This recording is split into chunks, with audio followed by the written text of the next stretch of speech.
Hello, beautiful people, and welcome to Drawing Down the Dragon. And thank you for tuning in to Occult Explorers. I'm Snappy, and I'm joined by my dear friends, Shay de Montfort. How's it going, Shay? I'm good. I'm good. We just got a little whinger here. He wants more breakfast. Oh, beautiful. And so, my dear yeah. friend, Leslie. How's it going, Leslie? Oh, you're muted, Leslie. I'm muted. I'm Yeah, good. Yeah. beautiful, beautiful. So today we're going to be diving deep into chaos magic. So just a quick little trigger warning for this particular episode because we're going to be getting into some kind of wild, magical, anarchist craziness when we're getting deep into the chaos magic. So just be aware we're dealing with some real radical philosophy and ideology, and it may get a little wild. Not for everyone, but fun nonetheless. So today, what I want to show you guys. I was talking to both you. So like Shay, you have a real familiarity with chaos magic, though you're more from a hermetic perspective.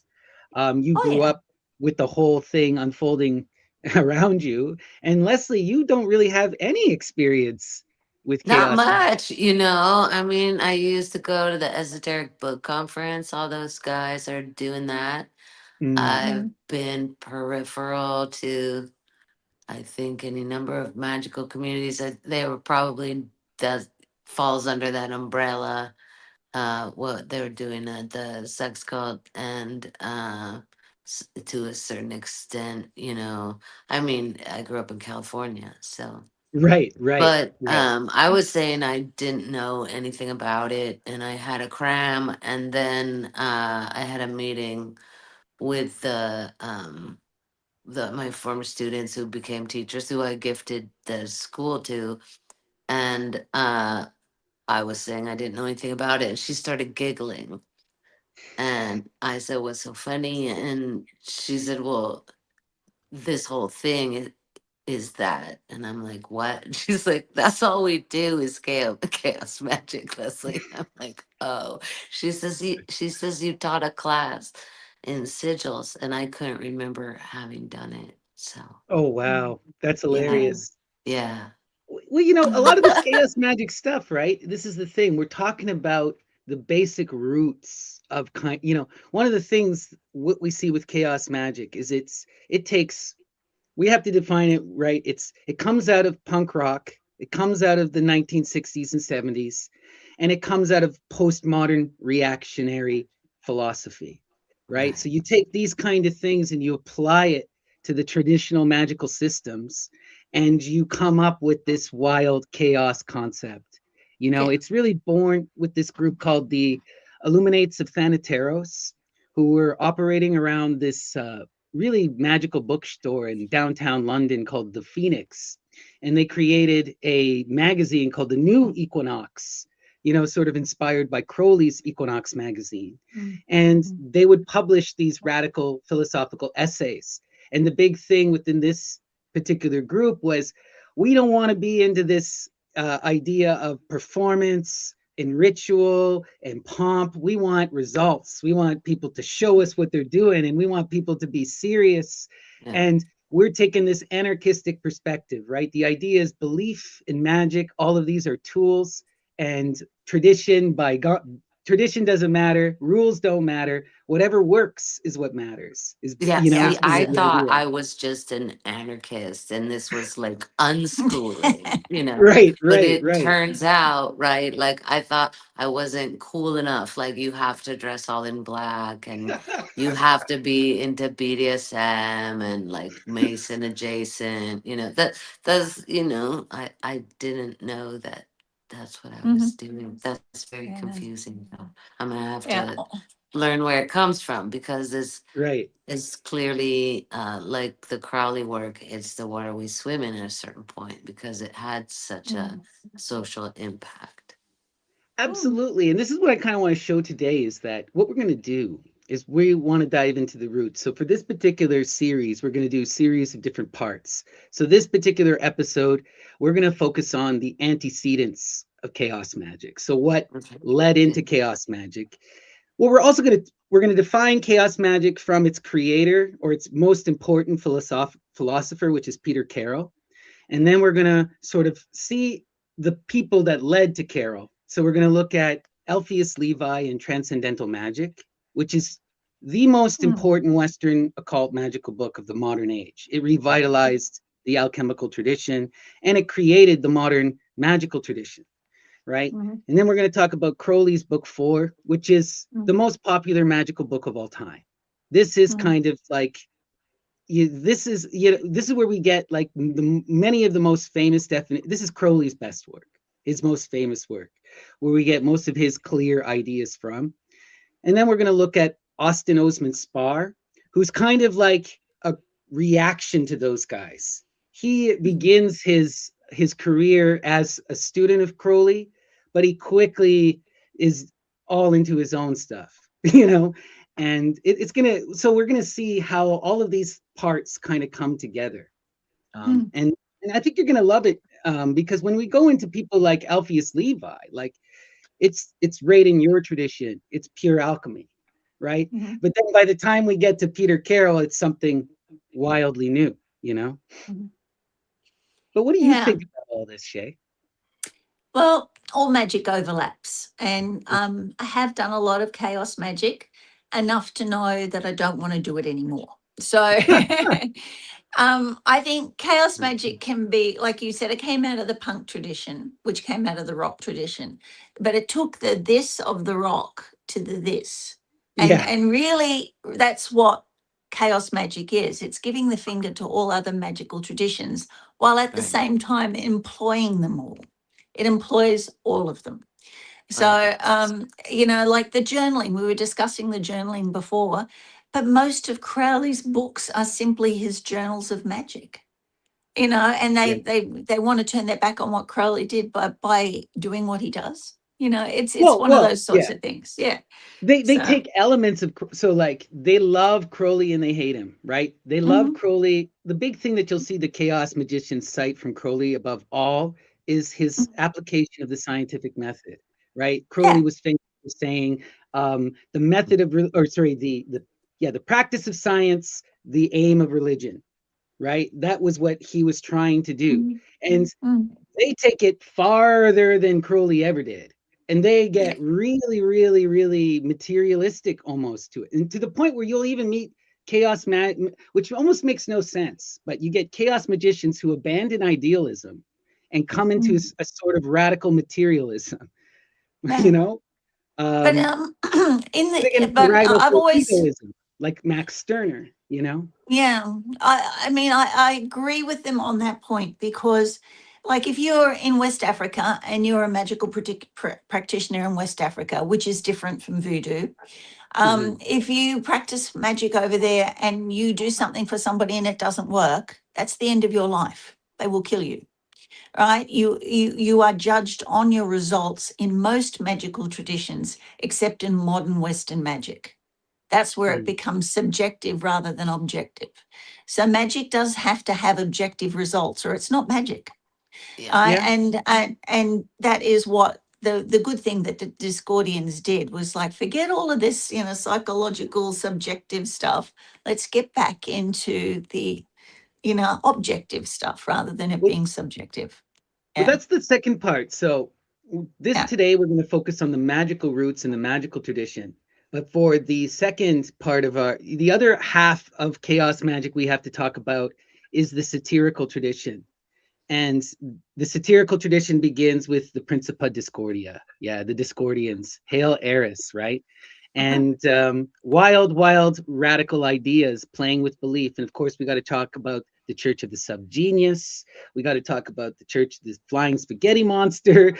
All of these radical made-up religions that wind up having power. And Robert Anton Wilson, who kind of takes a lot of that, Leary style hippie philosophy and combines it with the satire and creates something wildly interesting with his Illuminatus trilogy and his Prometheus Unbound, So we're going to be looking at that stuff in the second part, as well as comic books.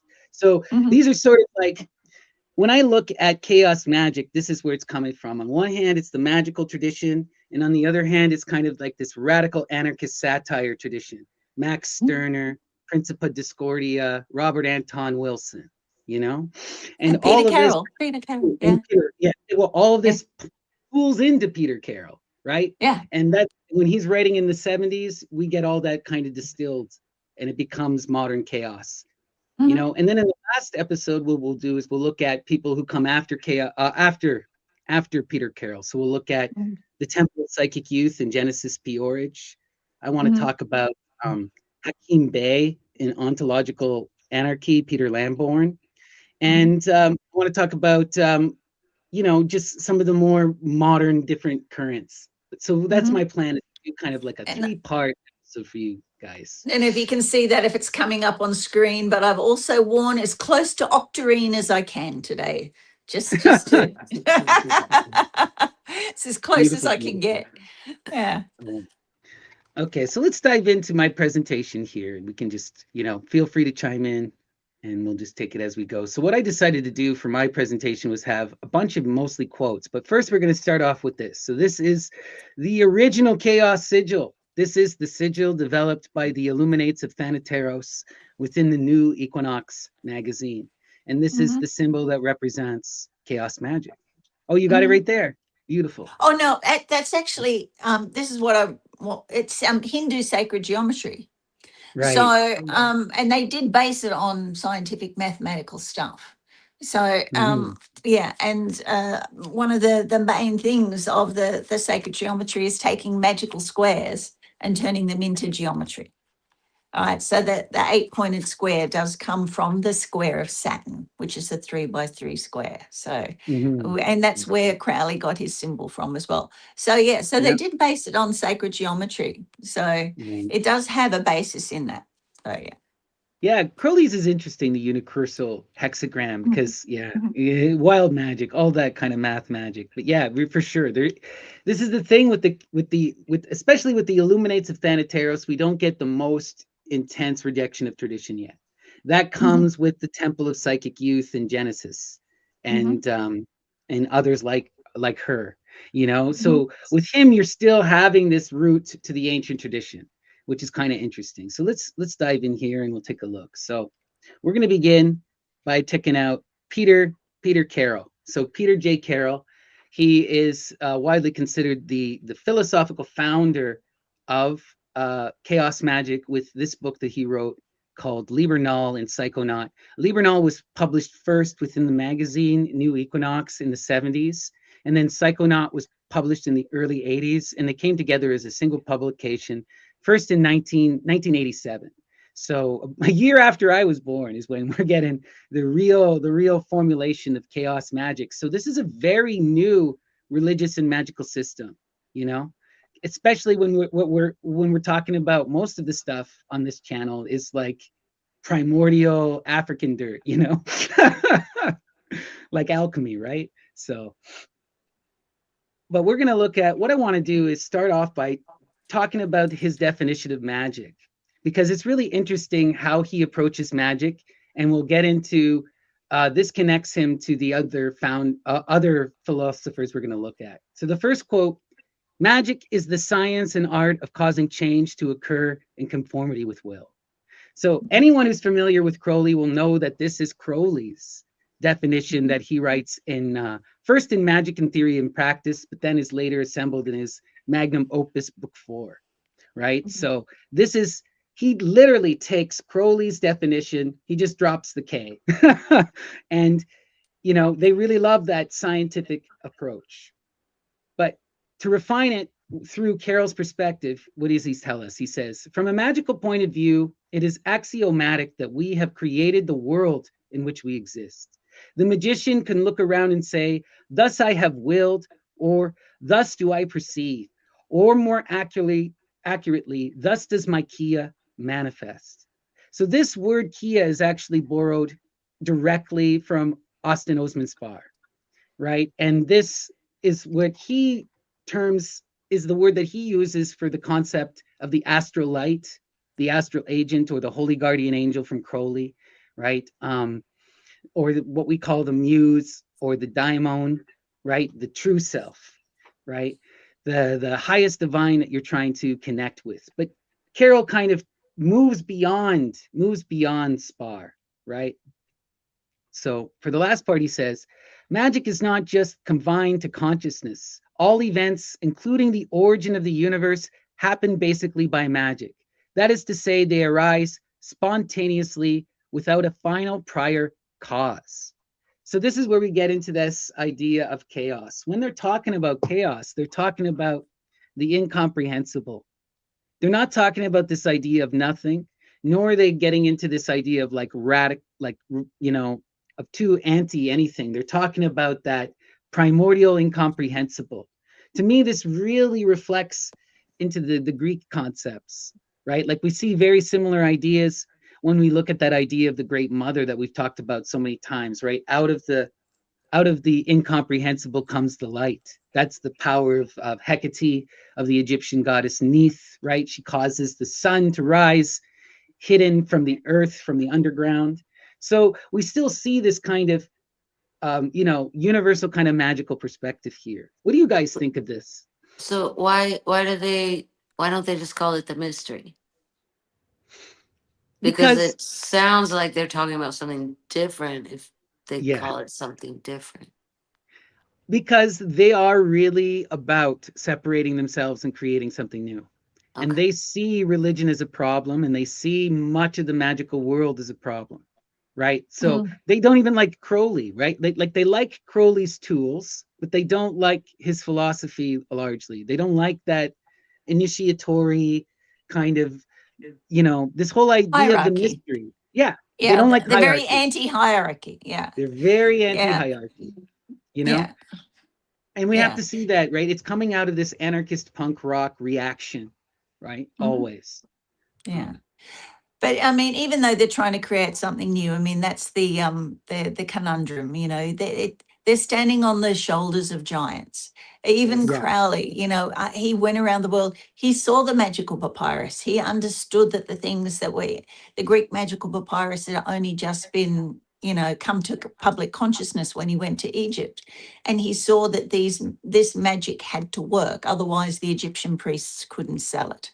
It had to be, and all of Egypt was based on science. So Look, they had to be doing something scientific, so they're all standing, even though they're trying to reject what came before them, they're actually amplifying what came before them and trying to put what a they're slightly rejecting different is perspective on it. Yeah. they're not rejecting the ideas. They're rejecting Mm, tradition. They're rejecting that hierarchy. There's this, one of the big things that you'll see, especially once we get into Spar, is there's this mm, understanding that the individual is paramount and that everyone can experience the divine.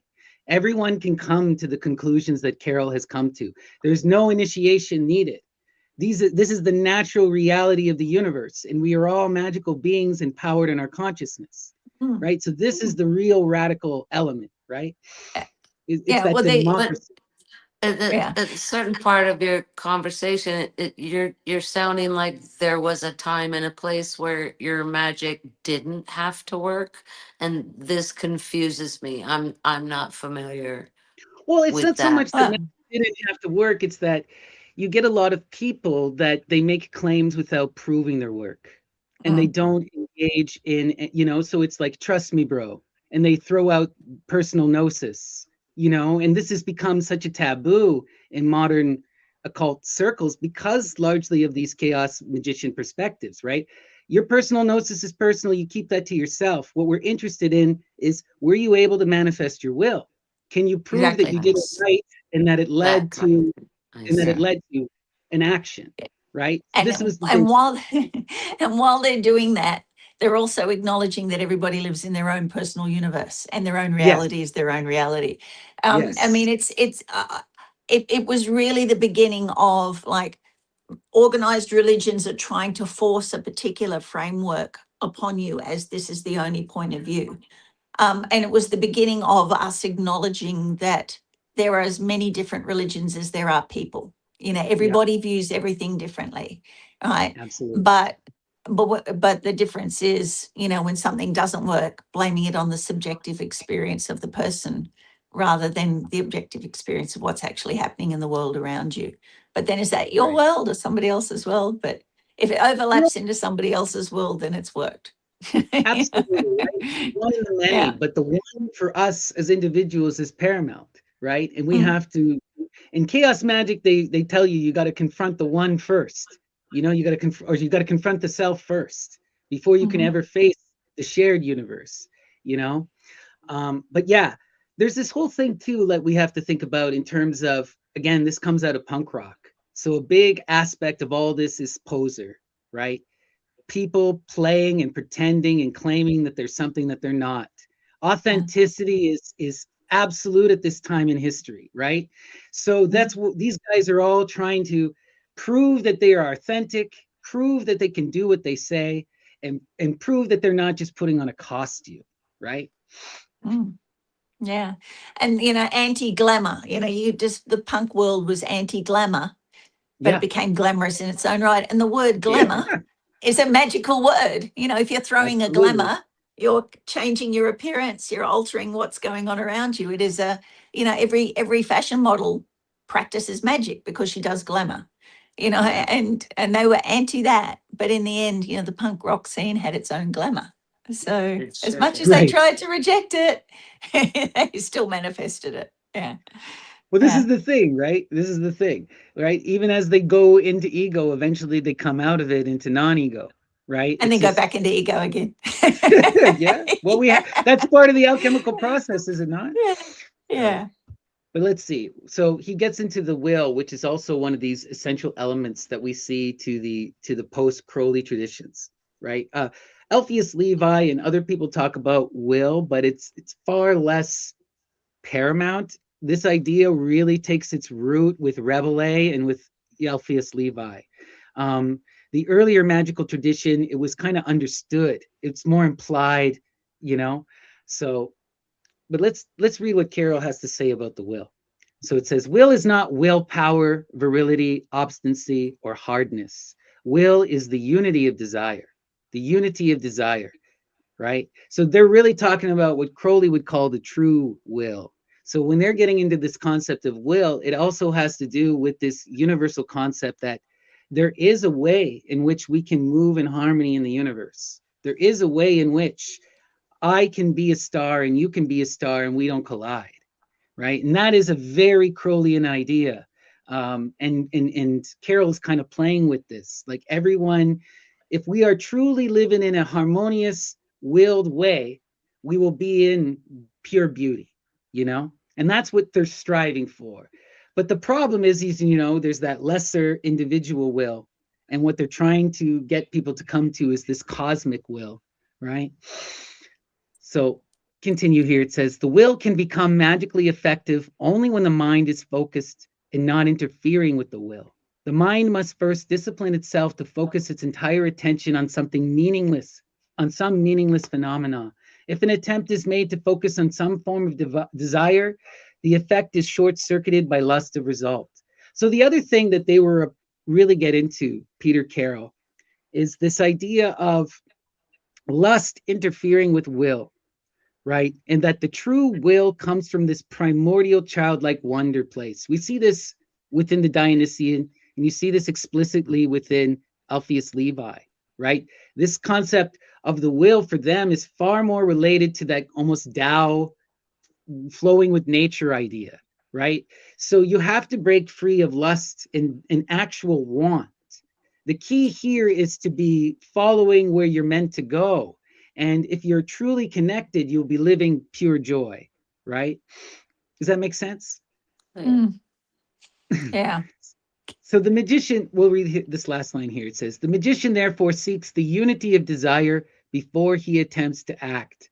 Desires are rearranged before an act, not during it.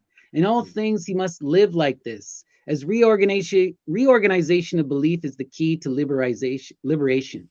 So it's reorganization of desire is the key to will. So this is where Carroll really gets into his own stuff.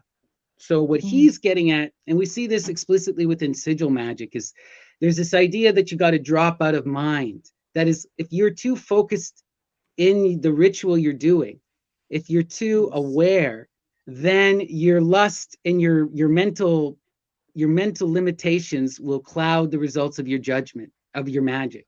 So there was this understanding that you had to release your magic into the universe and let it exist separate of yourself, right? This is where we get into a lot of this idea of the daimon and the thought form and servitor. I know you don't like that idea, but right, they're creating these willed acts that then have a life of their own. And if you put too much thought into them, then you'll manipulate them and ruin the result, is the idea. Yeah. So again, wow, lots of good concepts there. And again, going back to that time, I mean, when the internet first came out, we all thought that was going to be the ultimate disruptor. Because there was a prophecy, there's an ancient Welsh prophecy about a god of chaos called Ogmius. And he was like a Herculean figure, and he had a club, and he would go around, and if there was a problem, he'd go in, and he was the force of chaos that would basically sort it out. But he would sort it out not by swinging his club and hitting people, but with words. And Ogmius was also the Welsh alphabet. It was like the tree alphabet, where you can walk through a forest and based on what the trees are doing, you can read letters.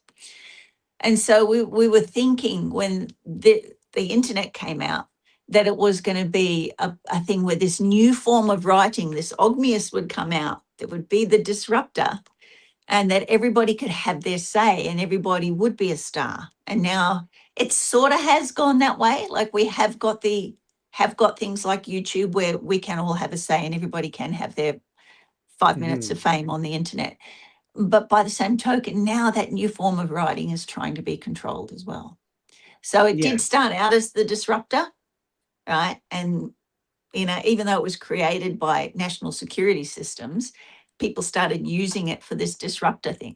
It was wonderful. Everybody was really excited about it. But now it's going back under that control again. So it'll be interesting to see where that goes.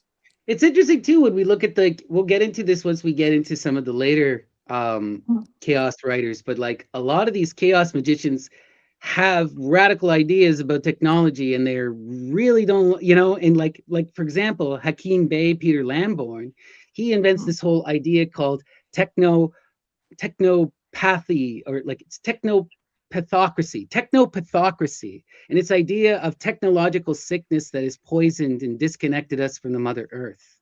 And that all of this technology is actually a form of control magic expanding upon, the Bible and all this other kinds of control magic. So you get people who talk about that. Shit, though. Yeah. Yeah, exactly. Right. So you get people with that perspective. And then you get these wild transhumanist chaos magicians who are fully embracing the technology, and they see it as the fulfillment of the human will, and that ultimately we have to transcend the bonds of physical limitation, and that is in a magical act. So ask Elon Musk. It's his philosophy. right. Both of these are coming from the you can see both of these perspectives within chaos magic, which is this is why chaos is so hard to talk about.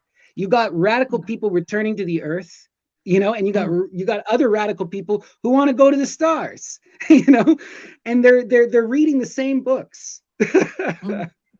Yeah, which is just kind of weird, but hey, it's very chaotic. I'm starting to understand why the word chaos. Yeah. Yeah, right. You're starting to understand why the word chaos. Yeah. All right, let's keep going here. So, the will may be strengthened by one other technique aside from the concentrations of magical trance, and that is by luck. The magician should observe the current of his luck in small, inconsequential matters, find the conditions for its success, and try to extend his luck in various small ways. So I just thought this was interesting. And so there's this idea too within chaos magic of, there is that external universe that exists beyond your will. And you have to, they term it as luck, but later writers get really into this idea that we see in the earlier magical traditions, right? The magus has to tell their story and convince the spirits to support you. This is the same thing from my perspective, except they've reduced the spirit to luck, they reduced the muse to luck. But even the chaos magicians who don't want to engage in this can't fully remove that element, Yeah. So, yeah, well, that's Nike, isn't it? Like Nike is like the goddess of luck. So Yeah. they are Well, appealing to a victory, yeah. goddess. Yeah, victory and luck and games Yeah. of chance and stuff like that. Yeah. Yeah. But yeah, so last thing here it says, those who do their true will are assisted by the momentum of the universe. And this is another thing, right? This is actually a line from Crowley that was adapted. And it connects again to this idea of the true will, that ultimately you want to transcend limited desire and come into this primordial divine will where you're harmonizing with the other stars. You know, you're an individual, but you're meant to harmonize with the universe. And both should be true, right? You live your best life, but everyone else does too. Okay, so the specific purpose for which the chaos tradition of magic is consulted is to help determine in what form the as yet embryonic fifth aeon will manifest. Its task, although historic, consists of disseminating magical knowledge to the individuals. So this is a big thing that we see within chaos magic as well that I want to unpack. And we see it within a lot of modern thelemic traditions as well, is this idea of, you know, Crowley has the aeons, and he talks about how we're entering into the aeon of Horus. You know, and later Thelemites, we have the aeon of Mot, and you got, depending on which school, there's all kinds of new aeons. But there's this idea that they're trying to usher in a new revolution, really connect, like Hacking Bay will connect this to anarchy. You know, so will Genesis P-Orridge in her work, where it becomes this a culture. You're trying to transform the world and you're trying to wake people up. Like that's a huge part of Genesis P-Orridge's work, where she is invested in bringing about this reformation of the androgyne, the positive androgyne, and helping people heal the wounds of gender violence and separation of the self. You know, so you get all these wild, really wild revolutionary ideas within this kind of chaos magic current, you know? Yeah. And you've seen the parody of that called the Panda Giant. They've got the pictures of the panda. Yeah. Oh God. Yeah. Yeah. I And mean, that's it's so black and chaos white. magic. They will, yeah, that's right. And they, I mean, but that's chaos magic. They will parody everything. It is a Yep. parody. Yeah. Right. Yeah. We will be getting into the satire next week, right? The satire Mm, is equally important, right? mm, So the next line here, it says, magic is the raising of the whole individual in perfect balance to the power of infinity. This could have come right out of Iamblichus. To me, I wanted to highlight this because this sounds exactly like the Theurgists, right? mm, This is the great work of Eliphas Levi as well. You know, so there's mm, still with Carroll this connection to that earlier ancient alchemy and theurgy, right? This one, it says, the transmutation of the mind to magical consciousness often has been called the great work. It has far-reaching purpose, leading eventually to the discovery of the true will. Even a slight ability to change oneself is more valuable than any power over the external universe. So this is a big thing you'll see with the chaos magicians, is they're obsessed with this idea of breaking of patterns, radically transforming the self. You know, we see that to its absolute intensity with Genesis, who cuts up her body and becomes a woman trying to imitate her lover, Lady J, right? So we get all of this kind of like, you know, radically reforming the self, and this idea that we constantly have to be in this self recreation. And that's how we lead to discovery. And that's how we come into the true self. That if we become bound by tradition or images of the past, if we stop evolving, we're essentially dead and we can't live our true will, you know? But I thought you said it wasn't about internal transformation. It was only about Well, this making is where shit it, happen. well, no, it's like you got two kind of, so this is where it gets weird with Peter Carroll. So at the front of his book, and what gets mostly promoted and what most people pick up is the sigil magic, the will-based magic. Yeah. But as you dive deeper, he gets you into the true will concept. So they're still connecting to the great work. They're still connecting to that alchemical magical tradition, but they're approaching it in a very different way. But what I was trying to highlight is that a lot of people got into chaos magic and they only read the surface level of people like Peter Carroll. And so you mm, get a lot of these people who are going out and just trying to manifest their will, trying to get laid, you know, trying to become a billionaire, right? Right. mhm. trying to pass their courses at university without studying. Right, Yeah, that's right. right. Yeah. Exactly. All that kind of limited stuff. But someone Mhm. like Peter Carroll, he doesn't see this as a negative thing. And I talked to you about this, Leslie. He takes that kind of shamanic perspective where the individual is going to exercise their will and the universe is going to slap their hand and teach them a lesson. And it needs to happen in the way that it happens, so Mhm. people are meant to try and enact their will and realize that that's not what I want, or I shouldn't be, maybe I don't need that, or I can't have it, and those are things that you will realize if you try to play around with sigil magic. You may Mm. just get what you want and then not want it, Mm. like I talked to That's you Well, been about my my experience. Yeah. right, like yeah. that's been Well, my go ahead, sorry. sorry, yes. Yeah, but that's all of chaos magic. I mean, Yeah. chaos magic is, because it does break the rules, it is taking magic and it's putting a big stick in the magical currents and stirring them up. Like, but not Hmm. just in, like, it's stirring them all over the place. And so, you're going to get radical different things come out of it. And as I was speaking to you before we came on air, we had a coven in Sydney that we did a lot of magical working with, and we had 4 very stable couples that were the basis of this. And we would have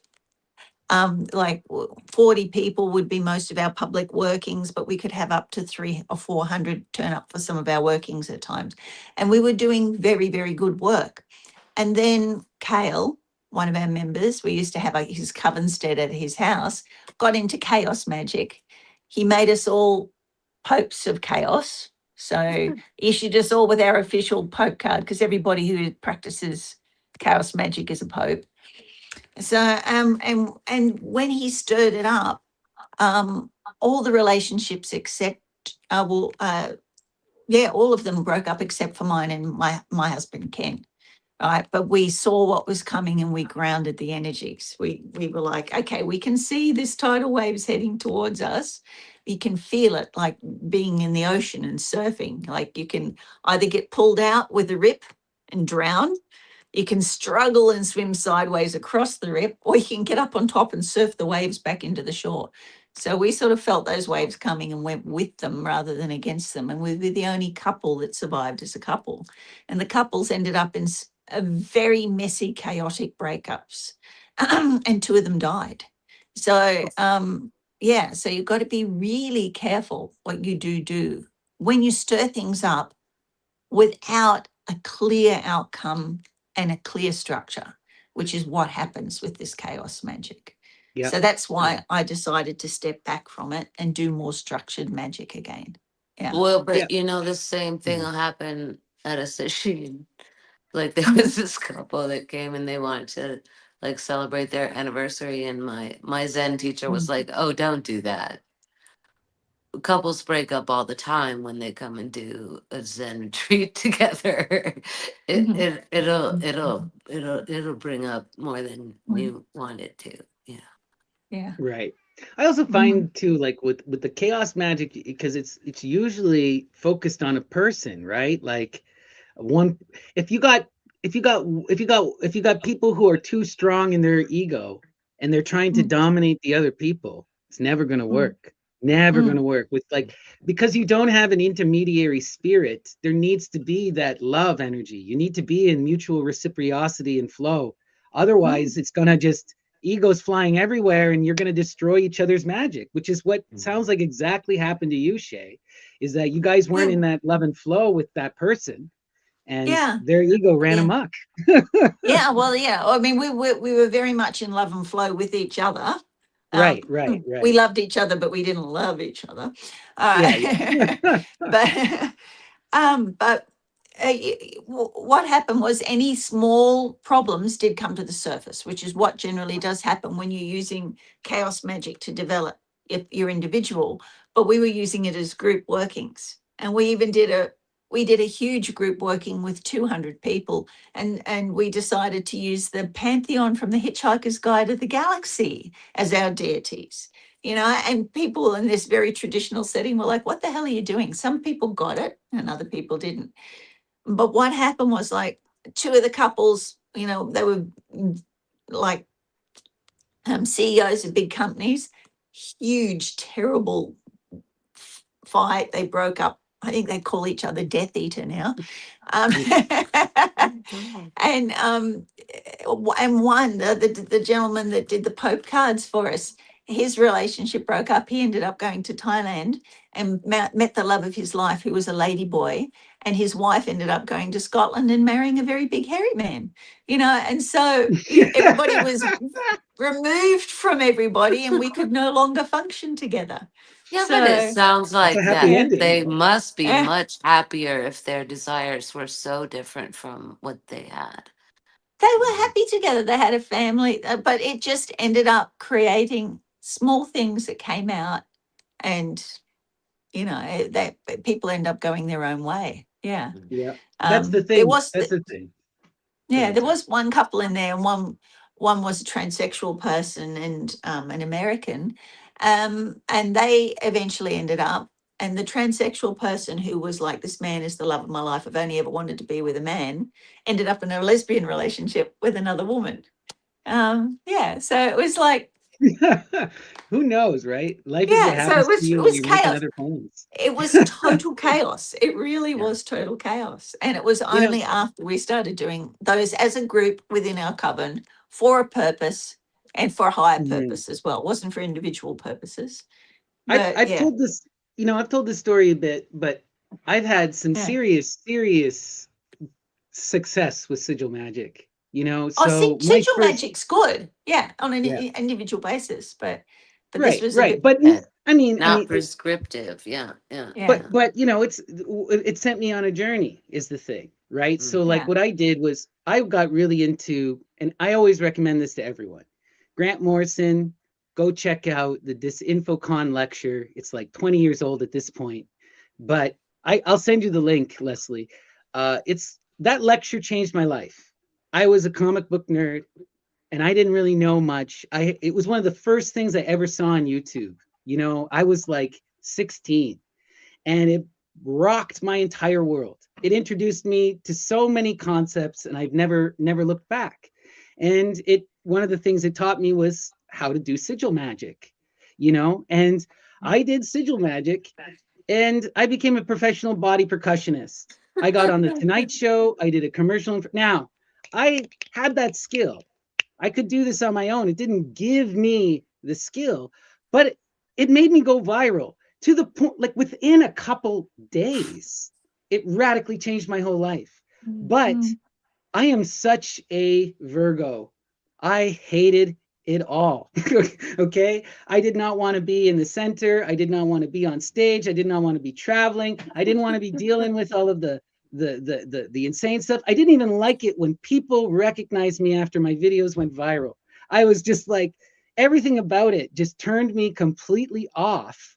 But it was Yeah. also, I look back at it now, it was beautiful, it was ugly, it was one of the most rewarding experiences of my life. But this is It would what have been that kind of magic will do to you.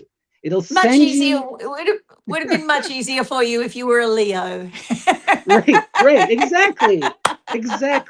It would have been so much easier if Yeah. if Yeah, only it but Did was a I'm a few days Leo, earlier. and every impetuous Mm, desire I've manifested, I've gotten mm, bored with in about 6 weeks. Also, mm. Right, so it's right. just, Yeah. That's just the that's thing. why it just seems like a big cauldron full of be careful what you wish for. This Do has the been my people who are experience with that kind of will magic, to the point where I don't like to do will magic, because even though I've had success, because I don't know if what I want is what the Well, universe I wants. know I can't trust my mind. You know what Right, I'm saying? The exactly. Buddhists taught me that real early. And so I am convinced that my spirits want better for me than anything I could possibly imagine. Yeah. Wow. No, I did something similar to that when I did a spell and I wanted to bring magic to the world attention, and I ended up Mhm. being starring on a TV show that went international. I think you've even had it in Canada. And I was able to get on there and identify as a witch and tell them What show is it? even it's called The One. It was about 7 psychic people, the best 7 psychic people in Australia. And most people Right. remember me finding the little boy lost, and I was able to do a whole lot of other stuff and show people that this stuff worked. Yeah. I'm going, but it's not because I make this up. I come from a traditional background in magic. I kept saying that, and they let me say it. It was good. They got the biggest Gothic buildings in Sydney and were filming me in front of the biggest Gothic buildings. And yeah, going, "Here we have a That's witch here." beautiful. It was good. Yeah.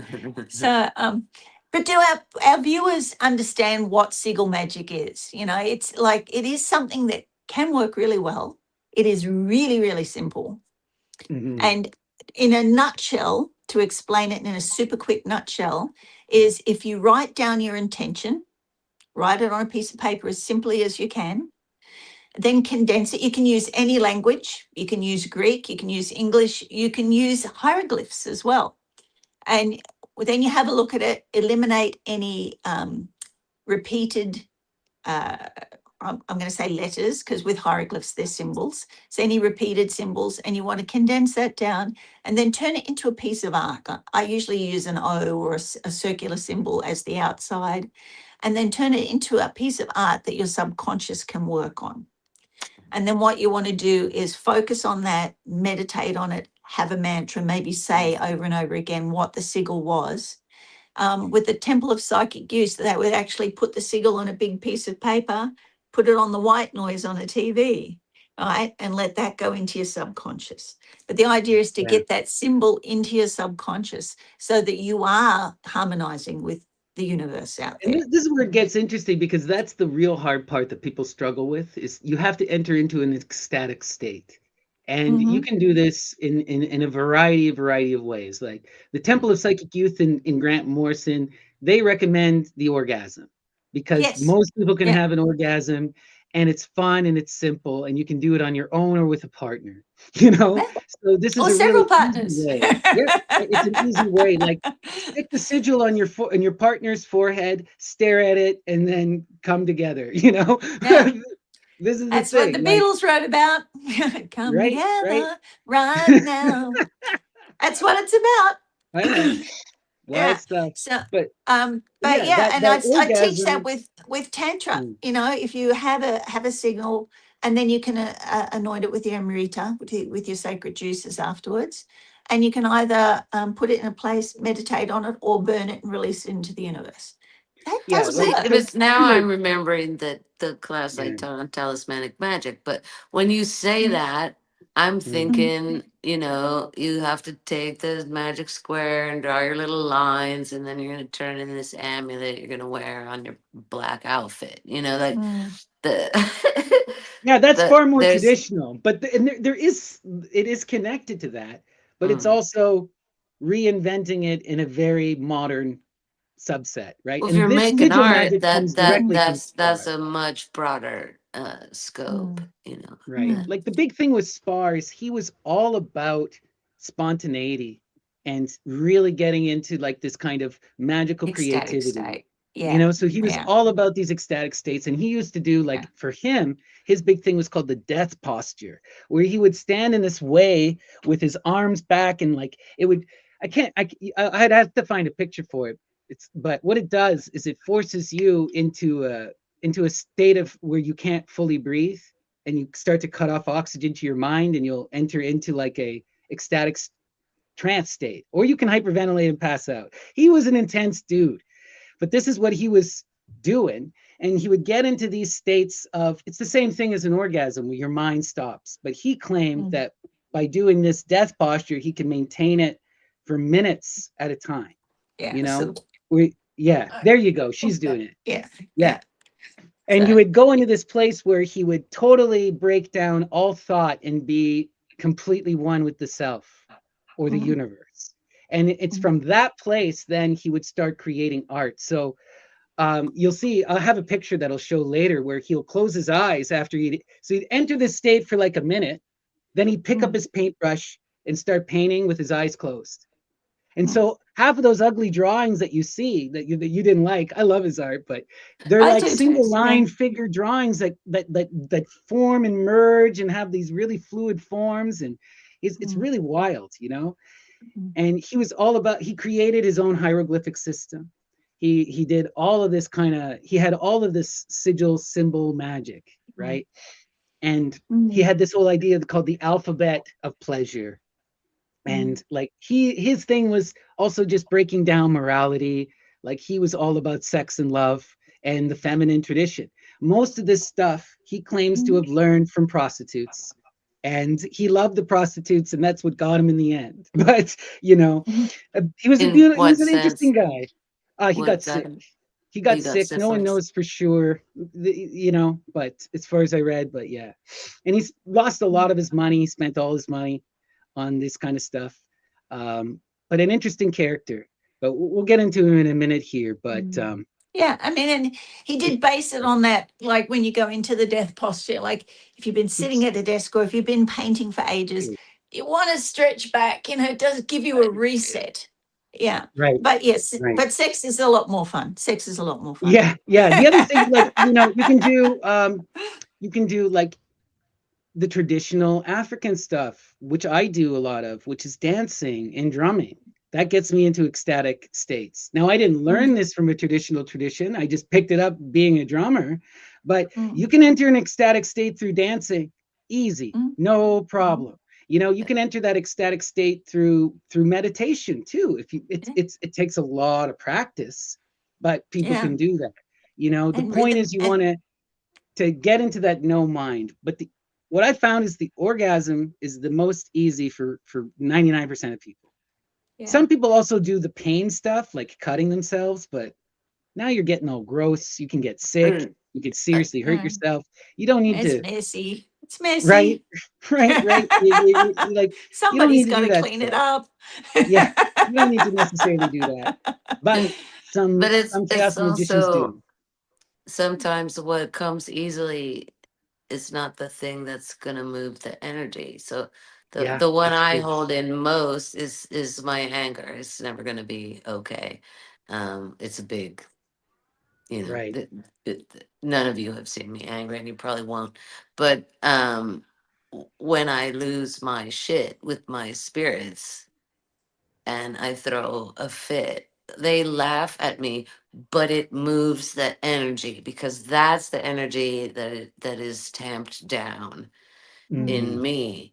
And so, my if my sexuality isn't tapped down, then it's just going to be everywhere and in all things, and it's not going to be the thing that pushes the magic, right. Well, right? we see this explicitly like in the Greco-Roman magical tradition, right? Demeter is the archetype of the ultimate magician. And her great magic is calling the dead back to life, and she does it through anger and rage and But madness, yeah, and right? so That's how she does it, and the yeah. laughter, because you what really does it is she That moves was from that rage into laughter. You know, you uh, gotta let uh, that uh, anger go and then come back into reality. it is But that's what Yeah. ridiculous, yeah. it is Yeah. ridiculous, right? Life Yeah. is ridiculous. But you know, part of that joke is like when you look at if you look at the hymn to Demeter, you don't get this. You know, the hymn to Demeter tells you that it's this goddess who tells a joke that makes Demeter laugh. But in the terracotta and the occultic traditions, her name changes and she becomes known as Bubo, which is the vulva. And what it is the girl lifts up her dress and shows her vulva to Demeter. But here's where it gets really magical. The baby's winking at her. The baby's coming out of the vulva because the mother's pregnant.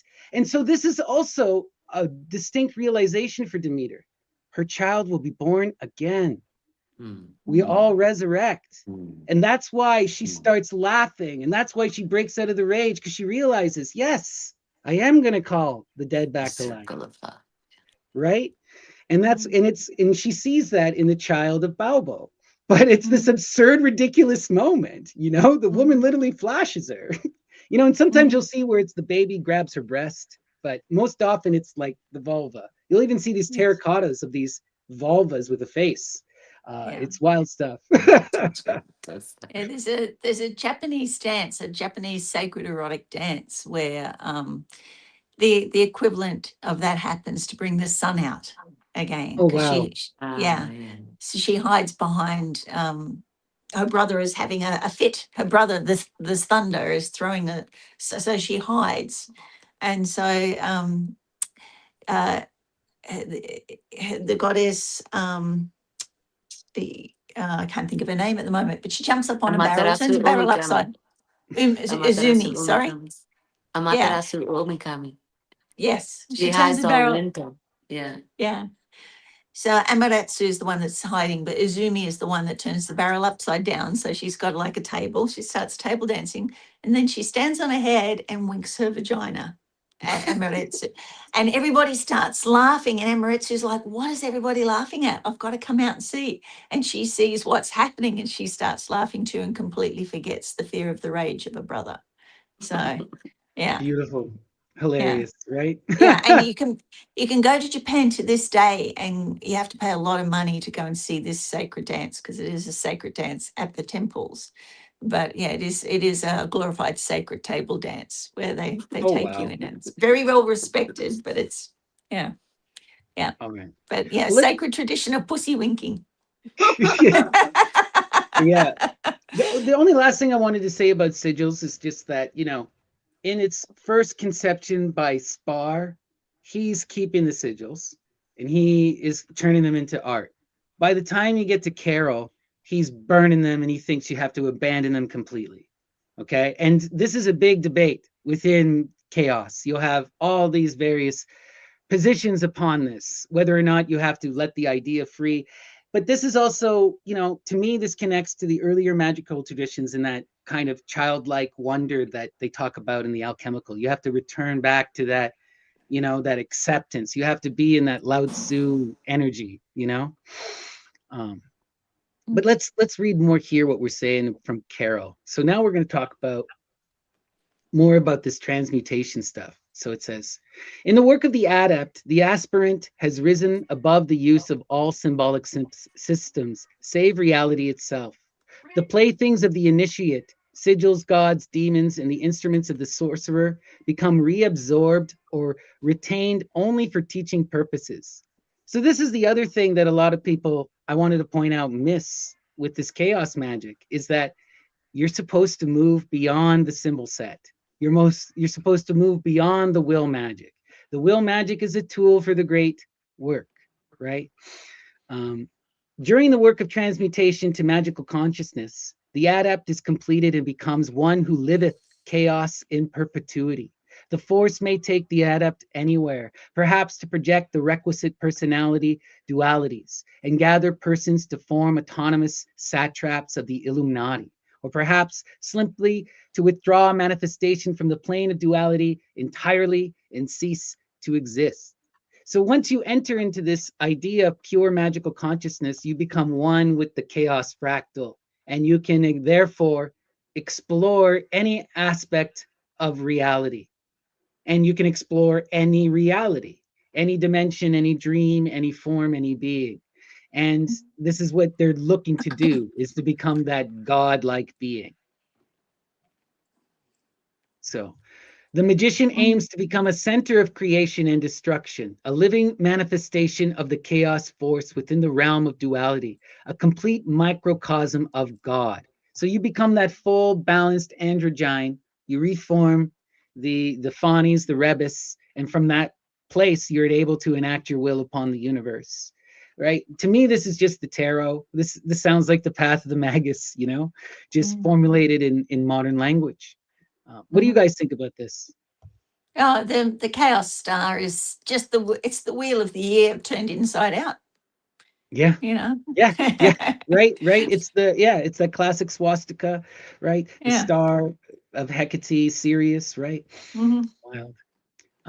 So we'll skip ahead here. Mm-hmm. So the last thing I want to talk about with Peter Carroll is this idea of the daimon and the genius, or what he calls the agoides, right?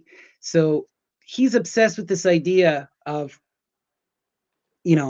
coming into this true will, which is this daimonic force. And he goes specifically within the Greek theurgy. So I wanted to point this out for our Greek magical friends who watch our channel, because, on the surface, most people are going to think that chaos magic is completely removed from these ancient Greek magical traditions, and yet they're using the Latin genius, they're using the Greek daimon, they're using the Greek autogetes.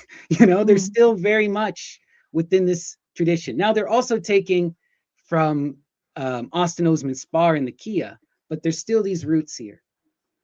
All right, so now we're gonna get into Eliphas Levi. So what do you guys know about Eliphas Levi? Are you guys familiar at all? Yes, yeah. I've got a couple of his books up there. The main book that he wrote. But he's most famous for his image of Baphomet. I think most people know him for his image of Baphomet, which was supposed to be taken as what the Templar Knights were worshipping. But his image of Baphomet has become the modern image of the devil. So and it was even used in the recent Sabrina. They used it as the image of the devil in the show Sabrina, and I believe that is it the Chaos Magicians? No, it was Anton LaVey's group actually erected a statue of. Well, actually, you bringing up is interesting because that specific Baphomet that they used was actually from there's Anton LaVey's Satanic Temple, and then there's this atheistic Satanic Temple, and it was the atheistic Satanic Temple, and they actually stole their copyright and put it in Sabrina, and the Satanic Temple sued them for religious copyright infringement, even though they're not a religious organization. Well, they are, but they aren't. They're more of a legal organization to fight for people's freedom. But really, really wild stuff. I had another friend. They sued the recent version of the red tent, where all the women are. Oh, what's it called? The show. Anyway, doing their thing. Yeah. Anyway, his symbol of the goddess was used as the Handmaid's Tale was used in that without his permission. So he got an undisclosed figure for that. So good on him, which was good. Helped him set up his new temple. Yeah. They've got a big old Baphomet in the Bohemian Club in San Francisco. It seems to be a large part of their juju. And I don't know if it's a Masonic thing as well, but so it's clearly a definitely the Feds. That's their god. Yeah, there's a lot of claims like that. Yeah, I'm not sure, to be honest, but I wouldn't be surprised. That Bohemian Grove also has that creepy owl god. Dion they do this other thing.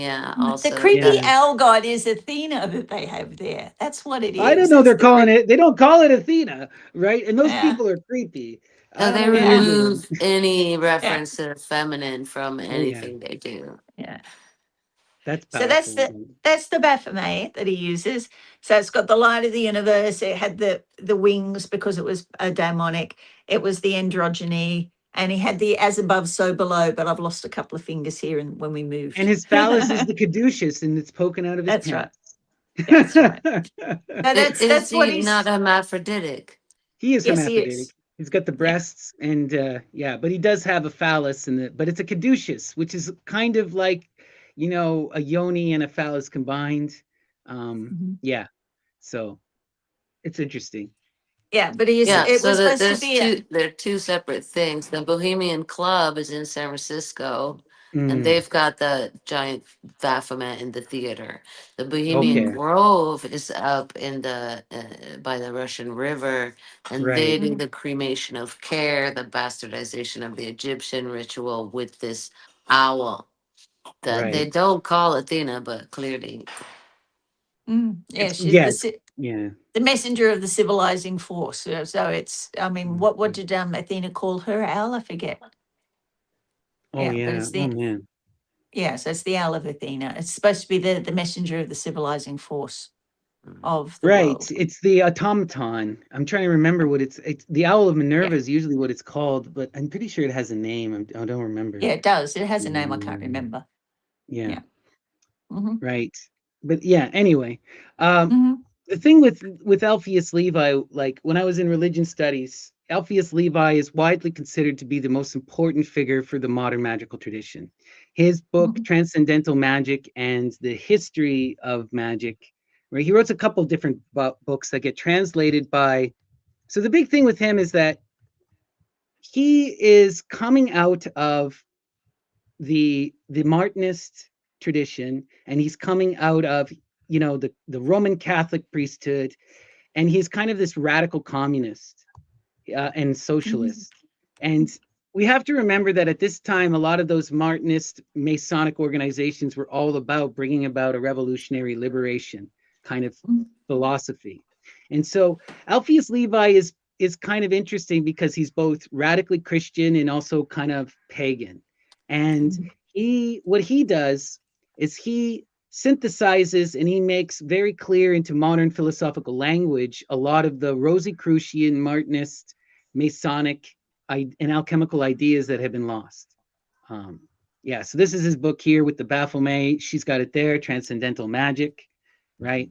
And yeah, so this is widely considered, these two of his books, The History of Magic, or Dogma and Ritual, right? And this particular book, Transcendental Magic, are two of the most important books ever. They're translated by, and for the magical tradition, they're translated by A.E. Waite. And A.E. Waite was a member of the Golden Dawn and was also one of these popularizers of magic and satanic panic. In fact, a lot of the satanic panic is because A.E. Waite translates Eliphas Levi's ideas into English, you know?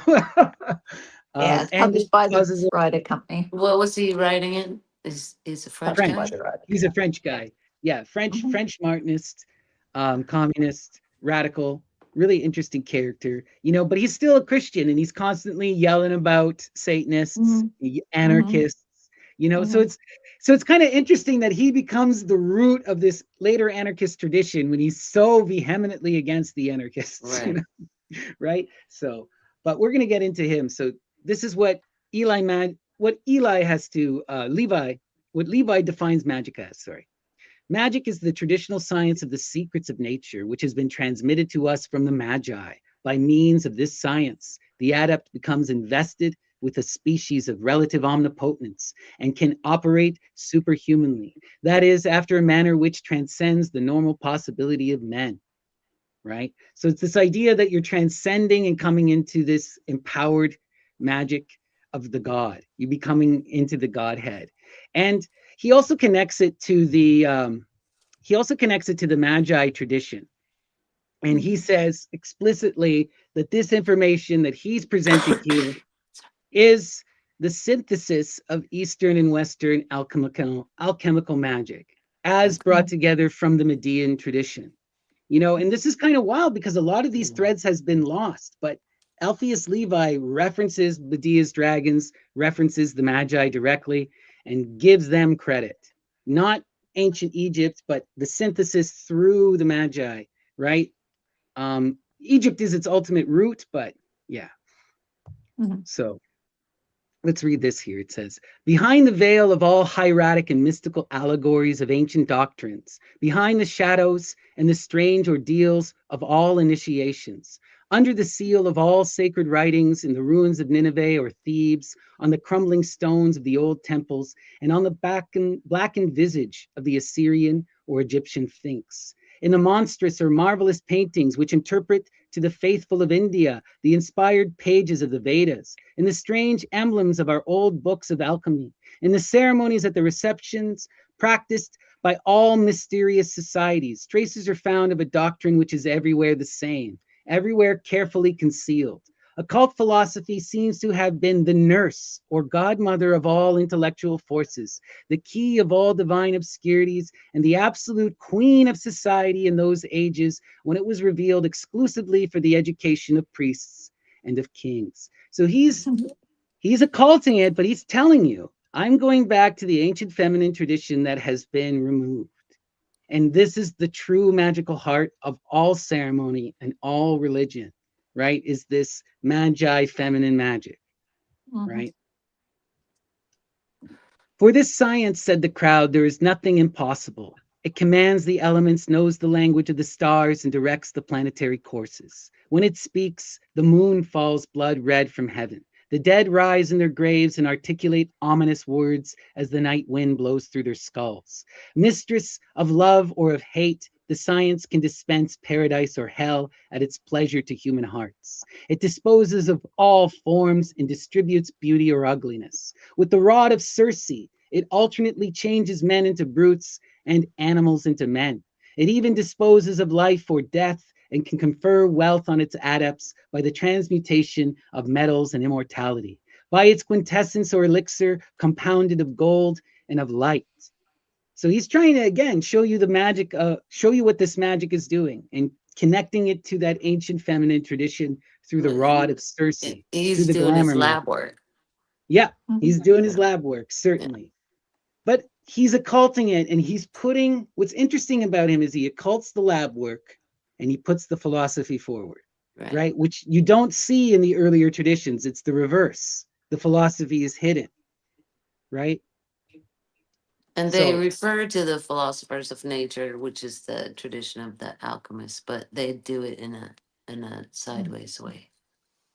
Absolutely. So what does he have to tell us here about the great will? He says, the great work is before all things the creation of man by himself. That is to say, the full and entire conquest of his faculties and his future. It is especially the perfect emancipation of his will, assuring him universal dominion over Azoth and the domain of Magnesia. So again, we're using this alchemical language, but we're also using this language that becomes central to Crowley later, the great work, the will. So you're seeing here where the alchemical tradition becomes the modern magical tradition, right? That's why I wanted to highlight this quote. I thought it was really wild because he still has the milk of magnesia, right? You know? And so this next one is interesting. It says, to will well, to will long, to will always, but never to lust after anything. Such is the secret of power, and this is the magical arcanum. And that's essentially what Carroll has been saying. You want to will, but you don't want to be in lust. You want to be in that Dionysian acceptance, where you're in that childlike wonder. Your true will should come naturally without care or without worry, you know? So it says, the great work of Hermes is therefore an essentially magical operation and the highest of all, for it supposes the absolute in science and volition. There is light in gold, gold in light, and light in all things. The intelligent will assimilate the light, directs in this manner the operations of substantial form, and uses chemistry solely as a secondary instrument. The influence of human will and intelligence upon the operations of nature, dependent in part on its labor, is otherwise a fact so real that all serious alchemists have succeeded in proportion to their knowledge and their faith, and have reproduced through their thought in the phenomena of the fusion, the salification, and recomposition of metals. So he's saying by doing the alchemy, you can also, you're doing at the same time the enlightened alchemy. And ultimately, eventually, you'll leave the chemistry behind and transcend into that pure enlightenment, you know? But the alchemy is a tool of realizing the nature, as you were describing in your thing. So he's very much connected to this tradition, even though, but we also see here, he makes it This is where we begin the departure that the Yes. psychologists take further and Exactly. finally forget all about their lab work. Exactly, right? Where he's telling you, you want to make it subservient to the philosophy. You're using nature to explain the philosophy to you through perception, right? Yeah. You know, so that's what he's telling you. But ultimately, you want to move beyond that. But now we've completely abandoned it and we stay in that philosophical mindset, you know? Yeah. Right. So this one is really, really wild. And this is the big bridge to the Median tradition. You know, our friend Gandhi is going to freak over this. So let's read this. Okay. The ancients adored the sun under the figure of a black stone, which they named Elagabalus or Heliogabalus. What did the stone signify, and how came it to be the image of the most brilliant of the luminaries? The disciples of Hermes, before promising their adepts the elixir of long life or the powder of projection, counseled them to seek for the philosophical stone. What is this stone and why a stone? The great initiator of the Christians invites his believers to build on the stone or rock if they do not wish their structures to be demolished. He terms himself the cornerstone and says to the most faithful of his apostles, "Thou art Peter. Upon this rock I will build my church." This stone, says the masters in alchemy, is the true salt of the philosopher, which is the third ingredient in the composition of Azoth. Now we know already that Azoth is the name of the great hermetic and true philosophical agent. This is the holy guardian angel or the muse. Furthermore, their salt is represented under the figure of a cubic stone, as may be seen in the 12 keys of Basil Valentine or in the allegories of Trevisian. Once So more, that's what is the drawing that I showed you guys, the Azoth with the face in the middle and the feet sticking out and the whole alchemical process illustrated. right? And you know, Eliphas Levi even draws this too. It's in, I didn't save the image, but he has a version of that. You know, so you're absolutely right. It connects directly to what you're saying. Once more, what is this stone actually? It is the foundation of absolute philosophy. It is the supreme and immovable reason. Before even dreaming of metallic work, we must be fixed forever upon the absolute principles of wisdom. We must possess that reason, which is the touchstone of truth. Never will a man of prejudices become the king of nature and the master of transmutations. The philosophical stone is hence before all things necessary. But how is it to be found? This was so wild when I read it because, okay, what are the main big things we need to take? Number one, we're in the solar tradition of Medea. The ancients adored the sun. The figure of the black stone is the light in the earth. This is the idol of the great mother, Hecate, Cybele, Rhea, right? Artemis. So we're getting right into this feminine magical tradition explicitly now, right? Heliogabalus was the leader of the Cybele cult, right? Emperor Heliogabalus. And he was initiated at Pergamon, as was Julian. So there's all this direct reference. And we got to remember too, Medea and the Magi, Aeetes, they're Hecate. These are all descendants of the sun. It's a solar tradition. And this idea of finding the light, Hecate lets the light in and you got to follow the light. This is essential to the theurgy, right? So we're seeing still the remnants of the theurgical tradition, even before the alchemical tradition, right? So Eliphas Levi is really connected to all of this wild knowledge. And it's kind of interesting how he got a hold of it because most of this stuff wouldn't be available, you know? Now So, he's in a secret society. right, absolutely. You know, but Yeah. also we see this, what blew my mind here is he's connecting the stone to the foundation of the church. We see this same exact idea within the Greek magical tradition. What is the foundation in the Greek magical tradition? It is the crossroads and it is the temple of the muses. It is the power of reason. The muse is also synonymous with that force of reason and inspiration. And so that's the foundation upon which you build. We also see this, for example, you know, one of my favorite authors of all time. I talked to you about her potential alchemist, Christine de Pizan. The building of the City of Ladies is the creating of the foundation that'll bring us back into this feminine tradition, that'll But draw they have down the these weird star. stones, right? Like they Yeah, have they these do. black cubes and they have these All across the what are they, Mediterranean. meteorites that Meteorite are, is the claim, yeah, but some yeah, aren't meteorites. Like, for example, we still have, you can still go to, you know, if you go to Mecca, they're worshiping a black stone. yeah. And if we look at the surrounding areas, there are all of these earlier temples of goddesses. And there's one goddess called Alat, the goddess of time, and she's a black stone. That to me is Right. Rhea. Who is Rhea? She's the goddess of time, and she's the black stone in the Greek tradition, She's right? the prima materia. Yeah. She's the prima materia. We're talking about the same tradition, Mm-hmm. right? Mm-hmm. But as we saw, those Abrahamic traditions, they removed the feminine, you Yeah. know? The black stone is so wild too, because like I've talked about this numerous times, but if you read in the writings of Emperor Julian, he tells you about how the Magna Mater cult, the Cybele Rhea cult, came to Rome. And what happened was when they were when they were engaged in the war against the Carthaginians, This was an existential crisis. They thought they were going to all lose their nation, be genocided. So they, in desperation, went to the Sibyl oracles, the Sibyl. And the Sibyl told them to go to Pergamum and collect the stone of the Magna Mater and install it on the Saturnine Hill, and to bring the cult to Rome.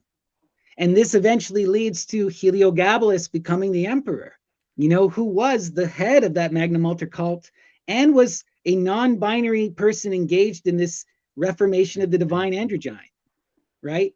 They were trying to do the kind of magic that Levi's talking about here in their personal body, the same way that we see with Genesis, later chaos magicians. This is stuff that has existed since time immemorial,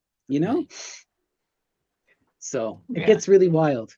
But I wanted just to show you how these philosophical concepts can easily be related back to this Median solar muse foundation tradition that we are always discussing, And there was, when the societies were secret, I mean, they still kind of are, but there was a thing, the time of secrets will be over. And so he got instructions that the time of secrets was over and he was to release this. And Fulcanelli as well, he published the book and then it sold out, or then it got removed, and then he published it again, it gets removed.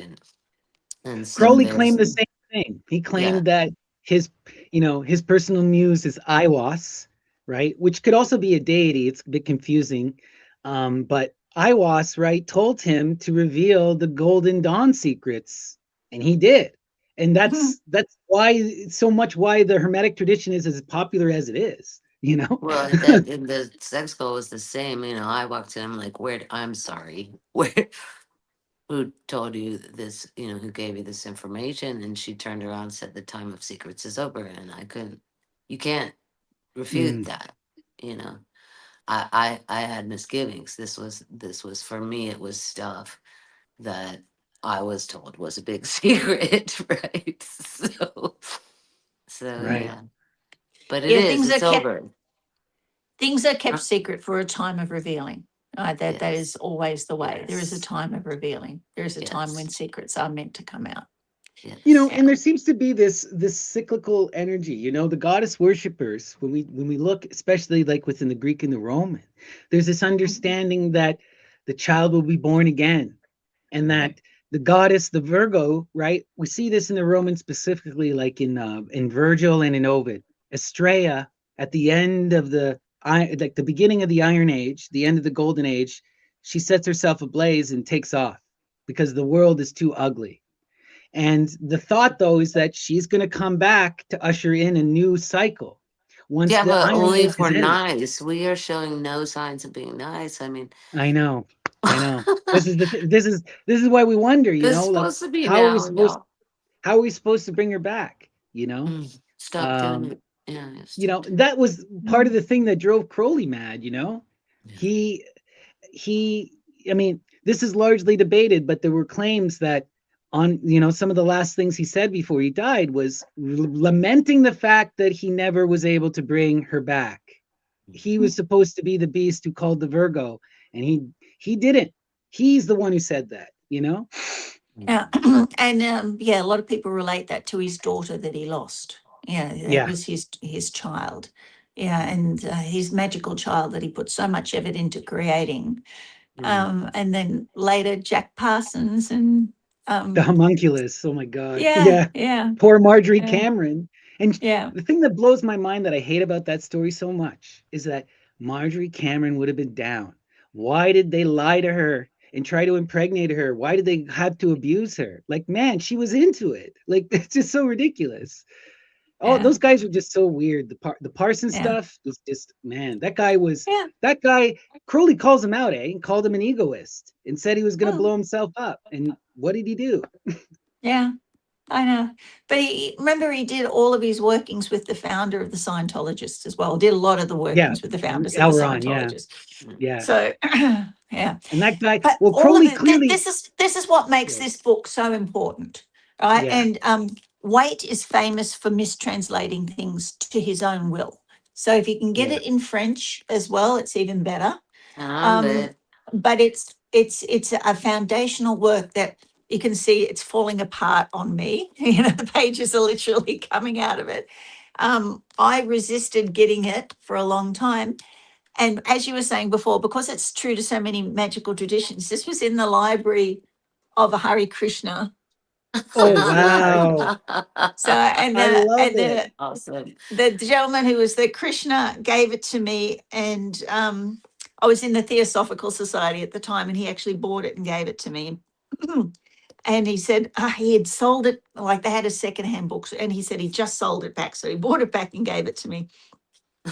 And he gave me, and the Hare Krishnas have a free restaurant, and he gave me a ticket to go and get a meal at the same time. He said, "You've got it." He said, "If you're into magic, every Western magician has to understand, because this is like the parent texts that Crowley and everybody else, including the Discordians and the Chaos Magicians, have based their stuff on. So if you're looking for a foundational text, go back and get this. If you can read French, fantastic, read it in the French. And then we can leave Mr. Waite out of it completely. Right. But it's But it's it such is an one of important, those things like Mark's where you don't yeah. have to read it because totally everybody else has. That's Well, I also mean, kind of So if true. you get it and you're yeah. like, oh my God, it's in all the other stuff anyway. So Oh, yeah. but like the passages you were just reading from the Book of Hermes, which is in the back, right? So Right. like the Book of Hermes and the Book of Thaumaturge, it's almost like a third of the book at the back. I mean, you don't see those correlations to the suns and stuff in No. other books. They skim over it. Everybody goes for the easy stuff. Right, And right, they Yep. miss the details, and the devil right. Yeah. literally is in the details. So, Yeah. This is how we can draw these connections to the ancient Greek. yeah, And this is why yeah, most people aren't, because they're not yeah, relating it to that Median solar tradition, yeah, you Mm. know? yeah, And it's yeah. just, yeah, it's depressing. Yeah, and it's just like, and his life story as well. If you ever get his life story, because he taught in a seminary. You're like, where did he Oh, get I his know. secrets from? He was teaching in a seminary. He had access to all the books in the seminary. That's where he got this from, right? And Also, eventually, Marcus, and there's claims that he was a Rosicrucian. We don't know what societies he was in. he He was was in he was many. a Probably Catholic. in all of them. Yeah. Yeah, he was a Catholic seminarian. Like I Yeah. thought. And a I don't. communist too. A But communist Yeah, yeah. revolutionary. he's citing Basil Valentine because that's the only one that the church approves. Right, Mm, But right. Basil Valentine was also a composite character yeah, that was yeah. secret societies hiding out in monasteries because Mm, it's a decent lifestyle. You don't have to work. You could just read. yeah. So, Yeah. yeah, but to go back, and if you get anything about his life, because his life was a chaos magician. He left the Yeah. church, he went and did all this other stuff, married a girl that's so much younger than him, and then that fell apart. And it was a chaotic life. He had a Oh chaotic man, life. the worst part about him though, we can't leave this part out, is that he goes deep into the Hecatic magic. He does the Datura. He does the Datura and he sees the demons and he drops out and becomes the last few years of his life he's back to being an Orthodox Catholic. So it's kind of sad. Scared him But back. Yeah. yeah, Yeah. he went into the depths of the tradition and he left terrified. Yeah. That's the scopolamine, right? Yeah. Yeah. And Mm. I do not recommend anyone do Datura. No, This is and not Epstein the thing was to like. growing it on his Yeah. island in quantities. So I always grow Chatura around me, but I just with the beautiful flowers are always associated with magic. And But it's so the good for local bees and stuff. Like it's a yeah, beautiful yeah. plant. well, in Mexican magic, you take the brumancia flower and you Mm. put it next to your pillow when you're sleeping. Like Mm. that's as heavy a dose as they Yeah, recommend, but it's really yeah, nice. It yeah, gives you yeah. really You bring nice the flowers dreams. into the house. The perfume is superb. Yeah, Yeah. Somebody said you're supposed to eat the seeds, but we've had yeah, I don't know people about who have that. stayed here and who have tried it and they've never had a result with it. You So know, yeah. my And friend other people Reg, never come down. So mhm. yeah. Mm, Our mm, mutual friend with Leslie Rech, who is he's a real entheogenic magician. He goes to the nth degree. He did the Datura and it almost ruined his life. He told me Yeah, yeah. he hallucinated for a number of years. And he used to have like these recurring hallucinations of thinking he was smoking cigarettes and he never smoked. and ghosts would show up and give him nightmares. And he had to go through physical therapy to fix up his mind and reorientate himself with the spirits. It took years, you know. And this guy is like, he's done it all. He doesn't recommend Yeah. it to her, you know. Very, very, very wise friend of mine who was a South American medicine man. Right? Not shaman. Shaman is a Tibetan word, not a South American word. But he's a medicine man. He was like, do not take any medicine, Western or otherwise, unless you know what the antidote is. You know, and like the antidote for marijuana is soreness. You've got to sweat it out. So if you had a bad experience, you could sweat it out. But unless somebody can come up with an antidote for datura, I'm not doing it, you know, because you don't do it unless you have the antidote. And this, he said this, he was saying the same thing about ayahuasca. You don't do it unless you have the antidote. And he gave me the antidote for the ayahuasca before you do the ayahuasca, just in case. And like in the entheogenic path, we always have to remind, this is the most difficult of the magical paths to walk. You got to know your body. You got to know yourself. What other people are doing is not what you can do necessarily, you know? And we got to learn from the greats who failed. Crowley had the hubris. He believed he could overcome heroin, and it ruined the last 10 years of his life, right? That no one, no matter how great a magus you are, can deal with the heaviness of serious addiction. And if you're going to play with the entheogenic path, you better know yourself. You better know your body. Galen, You know? I mean, that's Galen's first thing. Get your antidotes, right? Yeah. Galen had the doses and the antidote. So, And you that's know, the big secret that's hidden from us in the Christ path, is that you need the Antichrist. You can't take the Christ without the Magdala, without the Antichrist. So if you do want to experiment with anything, anything, just make sure that you go and research it well enough so you understand what the antidote is first. And then once you have the antidote, you can take the dose, right? Because if anything goes wrong, you can take the antidote. Also, babysitters. If you're going to do a heroic journey on any entheogenic thing, you need someone there to watch you. I don't care if you've done it. I don't care if you've done it 1,000 times, because you know? it's a high dive. Yeah.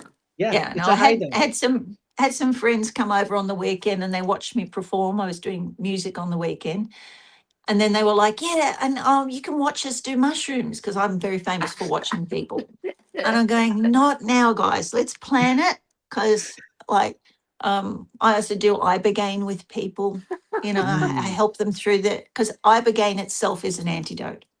Right. So probably what your friend needed with the datura was ibogaine. So I'll sit there and watch, but you know, give me warning and let me be well rested first. You know, I'll do it. 9 hours later, You know. But let's continue here with some Mhm. Eliphas Levi. So this I thought was really interesting, because this Eliphas Levi talks about the daimon, the muse, but the words that he uses is the great magical agent. This translates into, you know, Crowley as the holy guardian angel.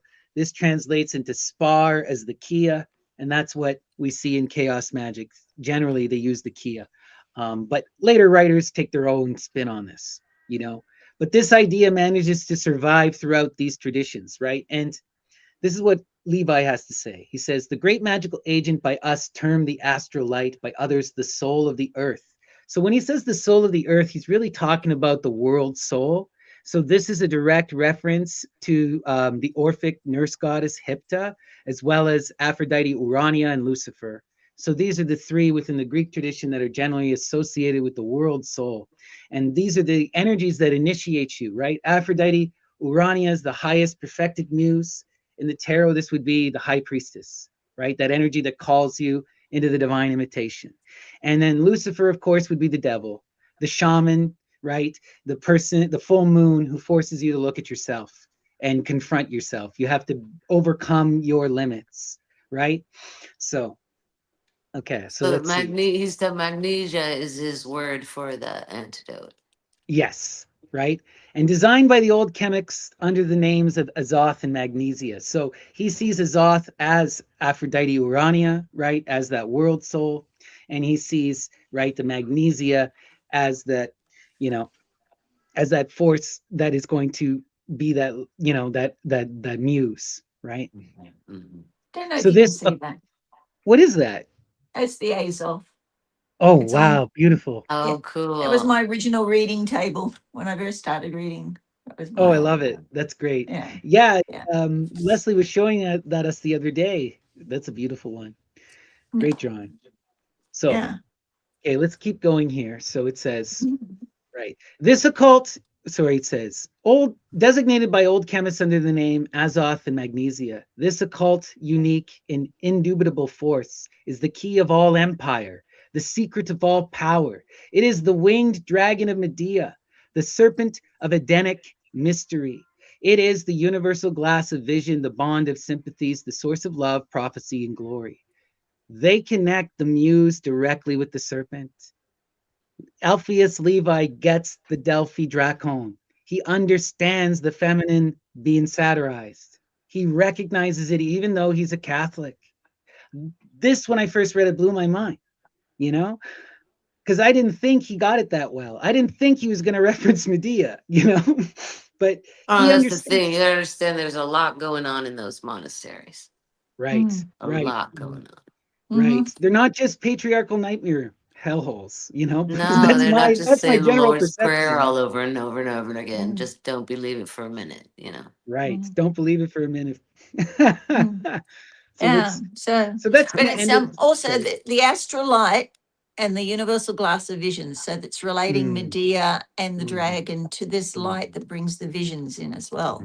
Right, Yeah. to that Hecatic magic, because And that's what that's your Hecate ritual with means. the glass of water and the candle. Mhm. Exactly. Exactly, right? Hecate is the nurse who calls the light in from the womb of chaos through the crossroads, across the threshold, right? And that's And the light on water is how life begins, and that's how where exactly. inspiration comes from. Exactly. Right. And we see this again within the earliest of the Egyptians with that goddess Neith, who is that uncreated creatrix who doesn't give birth, but instead calls the light over the flood waters. Right. Mhm. And, you know, Dr. Carla says that that's the earliest version of Hecate Artemis. Right. So really wild stuff. But now we're going to get into, you know, the most famous occultist of all time and the ugliest man in occultism. I don't know. There are some that are pretty ugly. Right. I just don't understand how this guy managed to have a sex cult. You know, like Have you seen the Hypnosis. pictures of him when he was young? Have you seen the pictures of him when he was yeah, young? he is He more was pretty. he looks like James Bond when he's young. He's Mm. stunning when he's young. But you know, everybody Yeah, gets old, you know. I know. But yeah, it's just I Yeah, brought but it up he because was rode hard and put away wet, let's say it, you know. oh man, was he? I mean, we got to remember this is the guy who he did the cropophilia, he did the spermatophagy. He's doing the homosexual rights, the straight right. This guy was willing to do it all, and he tried anything he could to achieve the divine. You know, Mhm. Crowley was a wild man in every sense of the word, every sense of the word. You know, Mhm. so he was the beast, right? But we know that that beast is just the beast that raises the Corey, that raises Addis to the stars, right? It is that spirit of the devil that calls it's Lucifer. It's that other aspect of the world soul that calls us into the heights of the ideal. All he was saying is he's going to be the one who ushers in the return of Estrella, the return of Virgo, right? But people Yeah, twisted it. but he's a spy, right? Oh, So he was certainly a spy for the English crown. 100%. 100. Yeah, we did a. He was actually Go the ahead. one. He was a 007. That was Oh yeah. actually yeah. yeah. He was actually a literal 007. Well, Yeah. like I read this really interesting book where this author actually went and tried to get the references from MI6 and the British Crown, and they did Mhm. have several things, but a lot of it is still hidden for whatever reason. So Mhm. there isn't definitive proof, but there is so much trails of evidence. It's almost like go Dion and I went and did a deep dive, and my conclusion is he is certainly a spy, right? And His whole magical career seems orientated in order to infiltrate these secret societies. Specifically, we have to remember at this specific time in England, right? There is this, and in Europe in general, there is this whole monarchist push for a return to the Bourbon line. And Crowley actually, as part of the Golden Dawn, which was a monarchist blood cult, right? He actually travels to Spain. He travels to Spain, and this is where we get the most serious allegations of him being a spy, because he upsets their attempt to try and help the one of the Bourbon line to ascend the throne of Spain. They literally tried to, the Golden Dawn, orchestrate a monarchist coup. Like, people don't freaking talk about this, you know? And so, and Crowley talks about how part of the reason, it's not just his muse why he reveals their secrets, he wants to destroy them because he sees them as an anti-English blood cult, you know, because we got to remember the monarchy in England at this time, you know, is not the old monarchy. And the Golden Dawn wants to return to the Bourbon blood. So there's all this weird, wild shite going on. You know, there's the Golden Dawn is all about that Carolingian magic, you know? But there's other stuff that we do know he did as well, like all of the stuff that he wrote for the Thule Society. Hess, when he was captured in Scotland, Hess wanted to come and see Crowley so that Crowley could help him negotiate it wasn't a surrender, but they wanted to work together. He wanted them to work together. He had convinced them that he could convince the Queen to work with Hitler on a magical level so that they could overcome Russia. This is corroborated by many of the Thelemic writings and letters of Crowley, because Crowley does write a bunch of pro-Nazi fascist pamphlets at this time, but then he later recants them, and he claims that they were propaganda and that he was fighting for the British. You know, I think the whole thing with him getting labelled in the British press as the wickedest man in the world, he was hoping that the government would stand up for him, and you know, say, well, look, this was all just manufactured. He's actually a hero, but they're never going to admit to stuff like that. Well, and then the other, he felt completely abandoned by them in the end. Well, the other big one, Parsons building the bomb, and Oh yeah, I mean, well, Thelema is clearly involved within Hollywood and the American military. After Crowley, it becomes a wild thing in America, and that's a whole other topic. But we do, you know, we got to look at what happens too from Crowley. The Golden Dawn is destroyed, a monarchist organization that he is politically against. And then what also happens? Okay, he infiltrates the OTO, right, which was a fascist pro-Nazi organization, and he dismantles it, reimagines it as a Thelemic democratic organization. He basically destroys that whole fascist wing, you know, turns it into something radically different, you know. And he was also suspiciously connected to the sinking of the Lusitania when his journey to the United States. It seems like he came from Ireland and was implicated in that sinking of the Lusitania as well, which was an Irish. Well, it's not that wild. I mean, what's the name of the gentleman that did write all the James Bond stories? He confirmed that they were based on Crowley. Yeah, he confirmed that, you know, Crowley was the basis for James Bond. Well, you know, he claims a couple different figures, right? Yeah, he also but that he was one. 007 really came from John Dee, and he claims, like, you know, the main person that was the influence for James Bond was that actor, the guy who played Dracula in the Hammer films, who was an actual Nazi killer. What's that? Christopher Lee. Christopher Lee. Who played Sauron in Lord of the Rings. So Ian Fleming has said several characters, right? I just did the deep dive in Crowley, so I came across that. He does suggest Crowley as one of the influences, but the more immediate one that he celebrates is Christopher Lee, you know. And Christopher Lee was a special service agent who murdered people. There's a you know, it's like that guy was for sure the real deal. Crowley is still, you know, how deep he was in is disputed, right? So we're gonna dive now. What? Okay, you finished talking about that because I can give you more proofs if you want them, but if No, you've done it's fine. enough, Yeah. We got to move on. We don't want to derail yeah, too much. Yeah. okay, yeah, Okay. So, of course, we have Crowley's most famous definition of magic. Magic is the science and art of causing change to occur in conformity with will. And we saw that Peter Carroll adopts this definition verbatim. mhm, But let's listen to how Crowley expands this and explains it. He says, "It is my will to inform the world of certain facts within my knowledge. I therefore take magical weapons, pen, ink, and paper. I write incantations, these sentences in the magical language, that which is understood by the people I wish to instruct.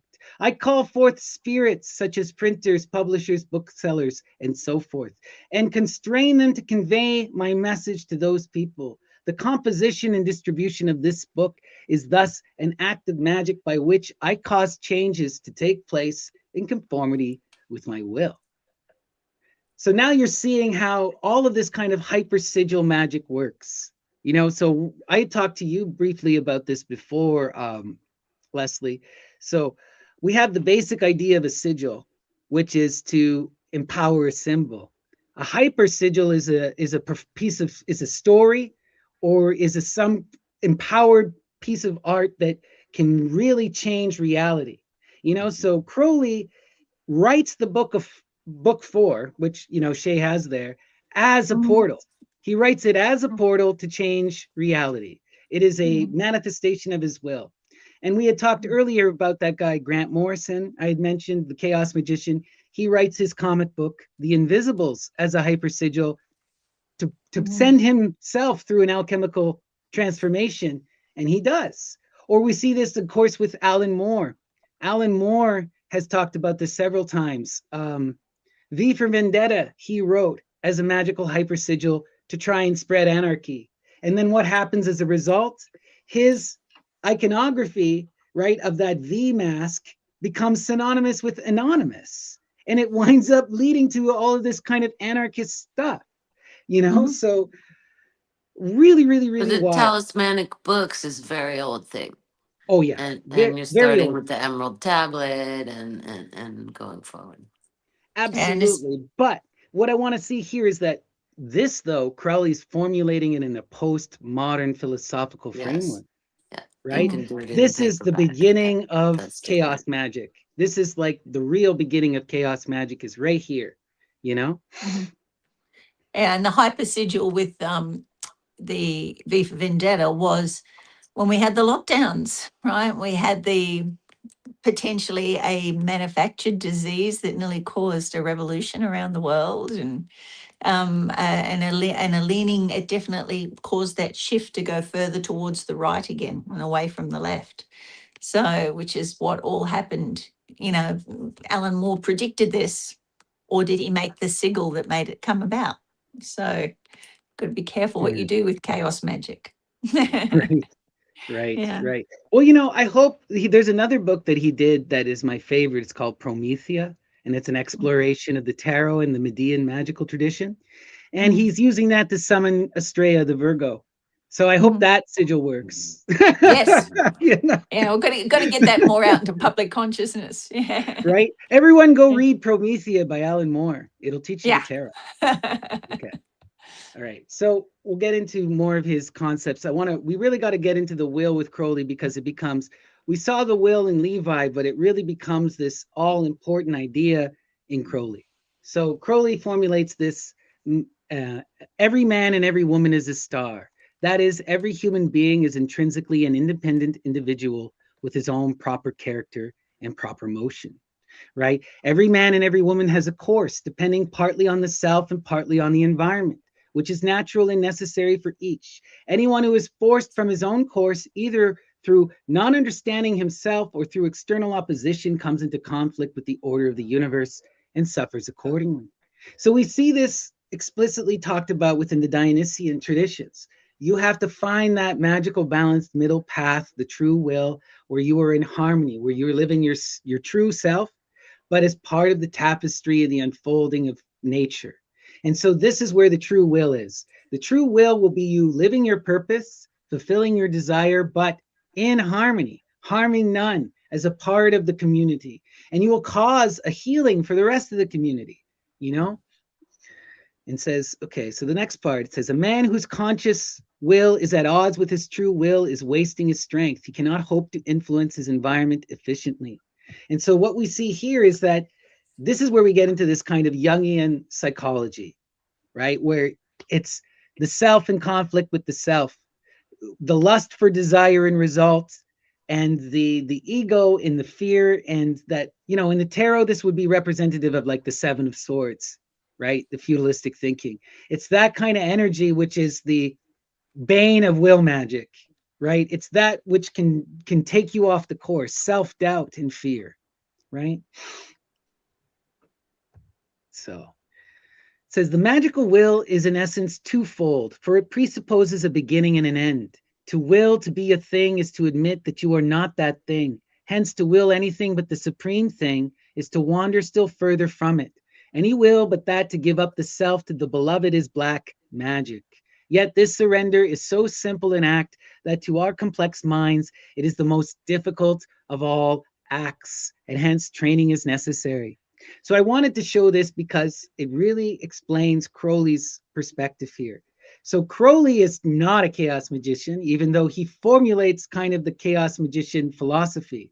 He rejects this magic because it is lesser will magic. It's ultimately taking you out of yourself, and it's going to harm other people. It's going to lead to karma, right?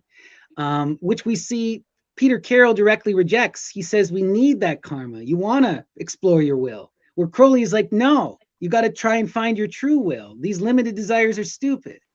And Crowley, he says that you got to train yourself. You want to practice. You got to come into focus. Now, you'll see some chaos magicians talk about this a lot. Peter Carroll does, and he develops these kind of magical frameworks, but these are individualistic and personal, and they're based upon results, right? If I change this, can I get the result I want? Crowley is not interested in results. He's interested in communing with the divine, you know? So this is where we start to see a bit of a disconnect between them, you know? Crowley is still very much in the alchemical tradition, even though he's formulating this postmodern perspective at the same time. He's trying to do both, have his cake and eat it too, you know? Yeah, very, very Abramelin. Yeah, exactly. So Mhm. let's keep. I really like this. This is a simple way to phrase his idea of the will. To will well, to will long, to will always, but never to lust after anything. Such is the secret power, and this is the magical arcana. That's Dionysus in essence. In that purity of freedom, living your life and just being at peace with nature.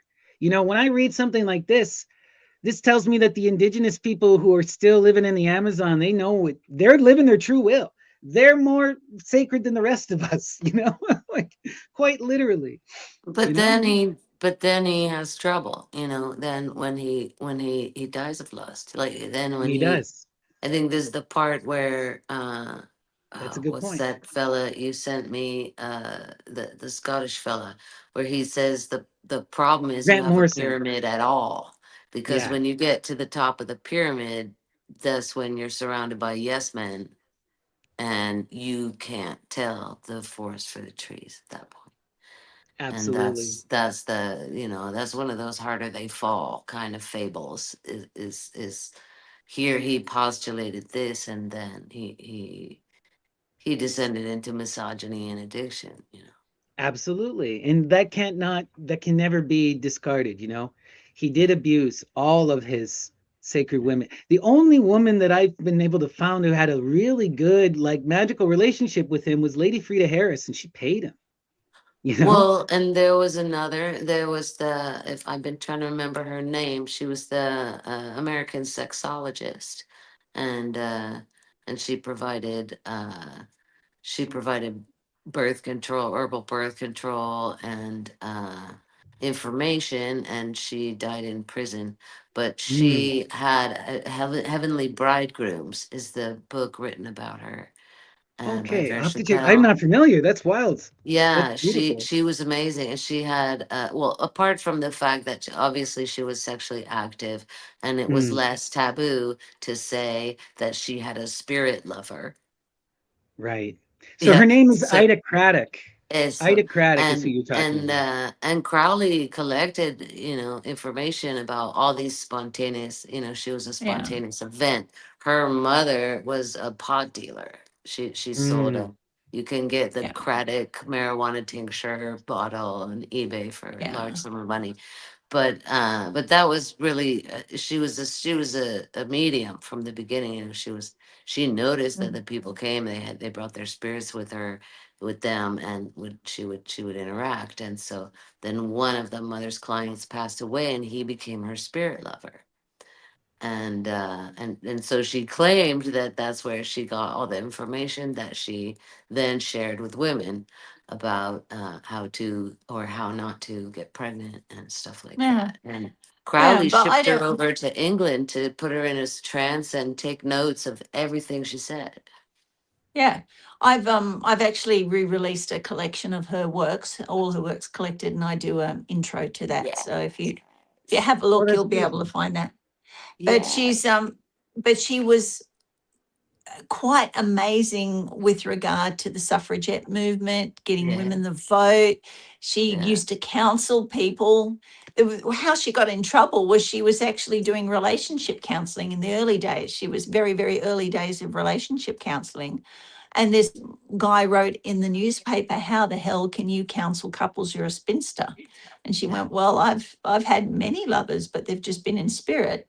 And that's when they threw her into a mental home after that. And that was one way of getting her out of the Well, but way. that J. Edgar Hoover was after her, and they claimed Mm. that over the mail, she gave the advice to somebody who wasn't married, and that was illegal. That was pornography, as far as Oh they my were concerned. gosh. Yeah. Such So anti-woman insanity. yeah, yeah. But Definitely she was too much very nonsense. supportive of women, and she did some great, great work. Amazing Yeah. work. But we do have Yeah. to acknowledge this issue with Crowley. Um, Yeah. But he the did other he one wasn't was the the worst of all these occultists for his misogyny, but it was certainly a huge problem. And I honestly believe that's why he failed. How Oh can you yeah, um, bring back the goddess if you're a misogynist? just You to know? degrade her. Yeah. well, he had an Australian Scarlet Woman as well, Leda Wardell, and they've just erected a statue to her in her Mhm. hometown in Australia here. She did a she didn't really have anything bad to say about him either. Mm. So that you know, I when I things are mean, written, I always take them with a bit of a grain of salt. I mean, if my ex-lovers, there's some I that are mean, he shocking, he they would abandoned get his wife. together. Okay, okay. He abandoned his wife with his child, and she killed herself. And he abandoned the child. This is what Crowley did.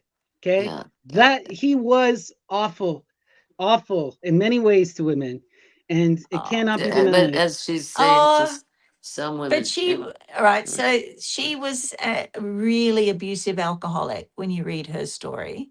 And he really tried to make it work with her, but He every time they abandoned got her and their child. He abandoned her with their child. Went off on a freaking journey to go climb mountains, and she died. Oh, the one. All right. So we're talking about the one in China. No, no, no. So you do understand that that was during the Opium Rebellion, and he was a spy over there, and he had to get right. him out of the country quick.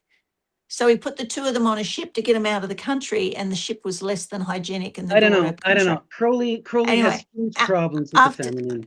yeah, There's a after lot that, of different she stories. Yeah. became she became a terrible alcoholic, and he still supported her until the day she died financially, even though she didn't need it, because she had money herself.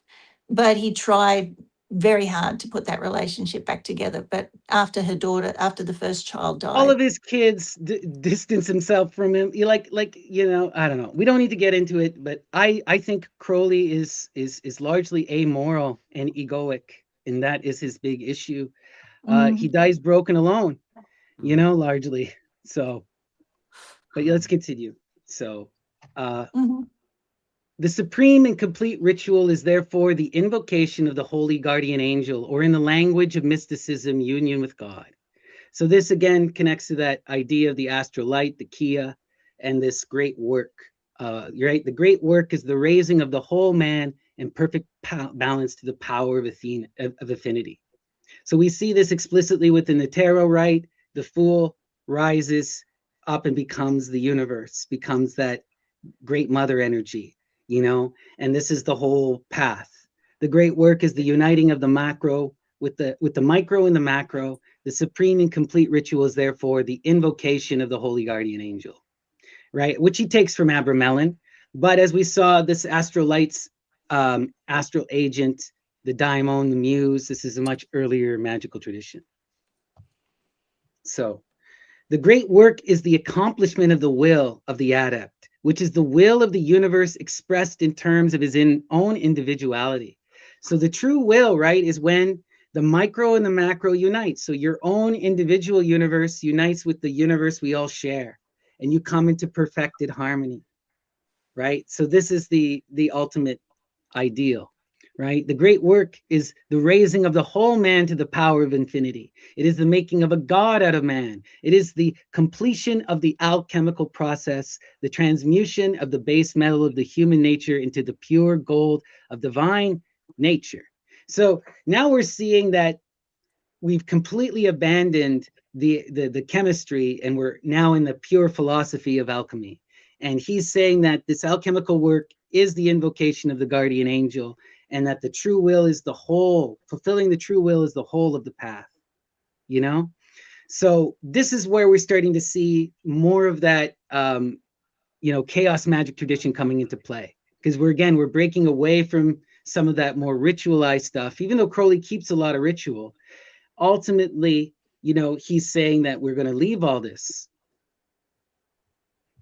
All right, so that kind of ends it for Crowley, what I wanted to talk about with Crowley. So, we see very much a continuation and a refinement of Eliphas Levi's stuff.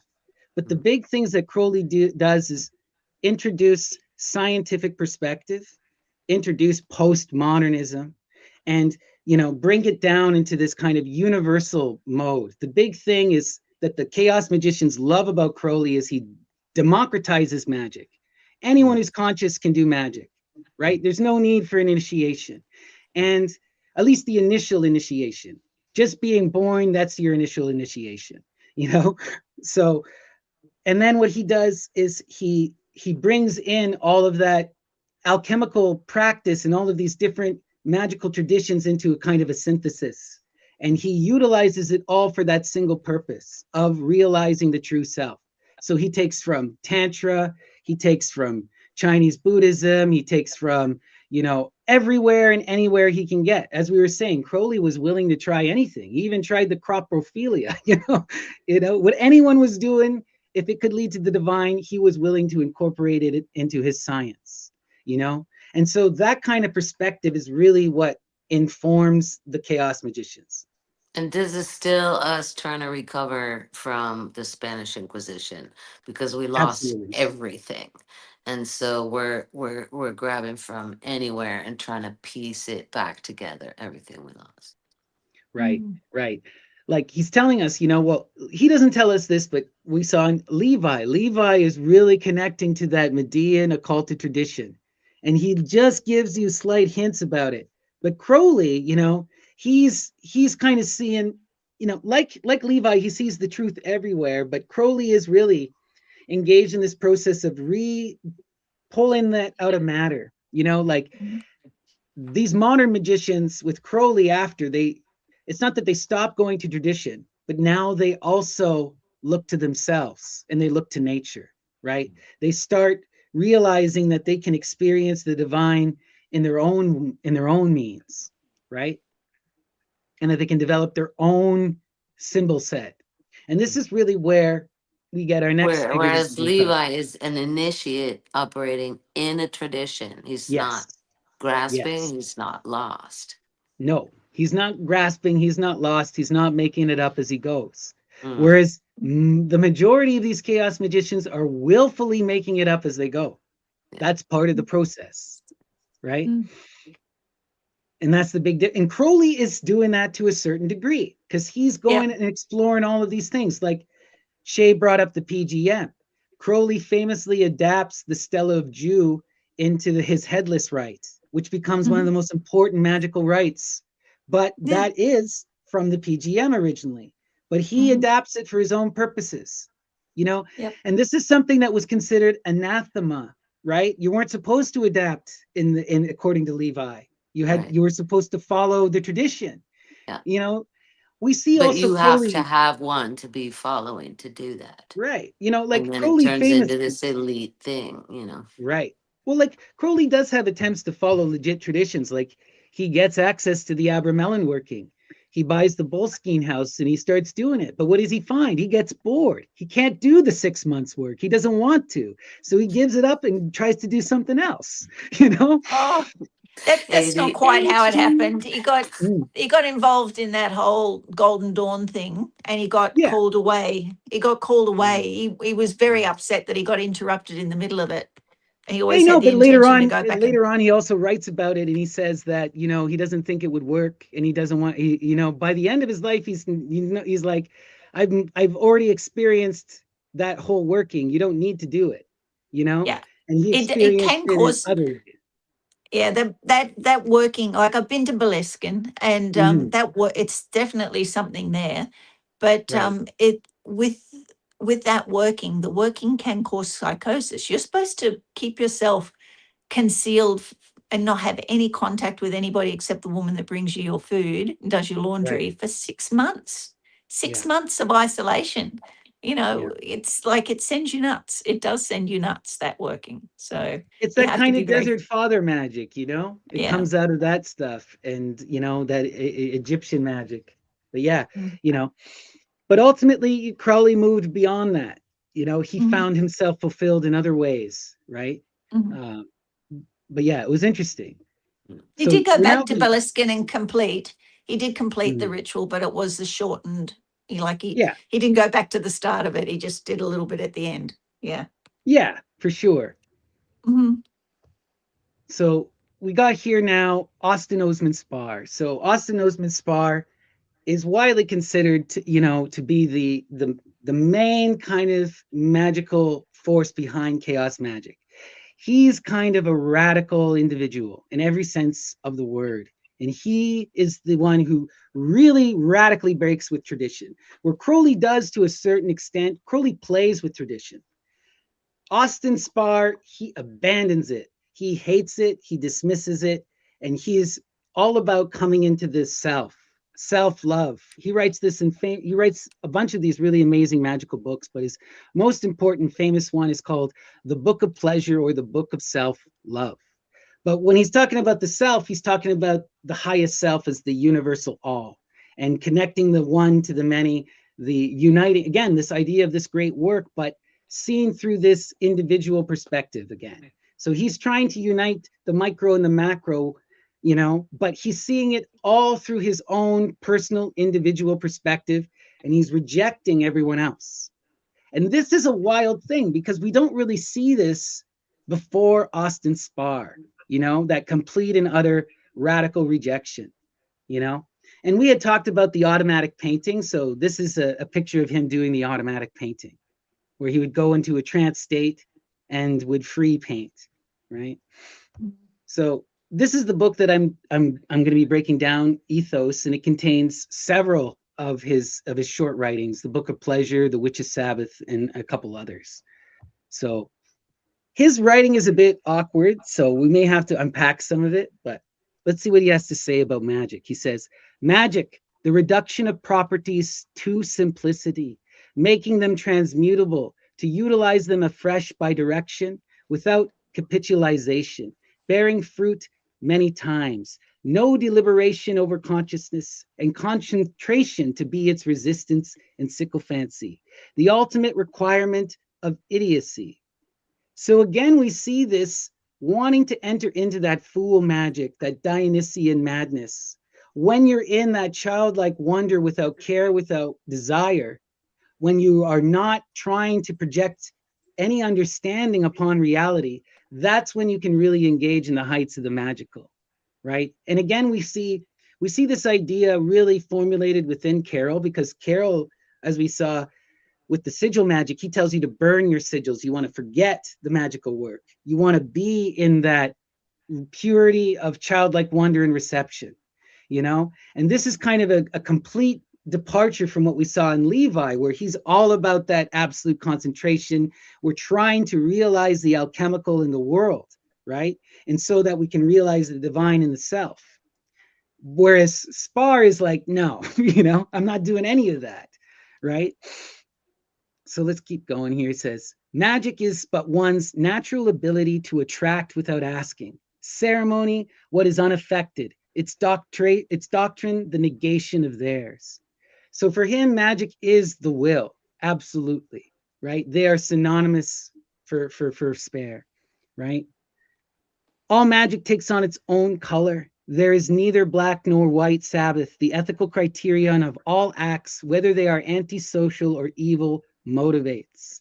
So this also gets into a lot of this radical anarchism that's informing a lot of these kind of people, right?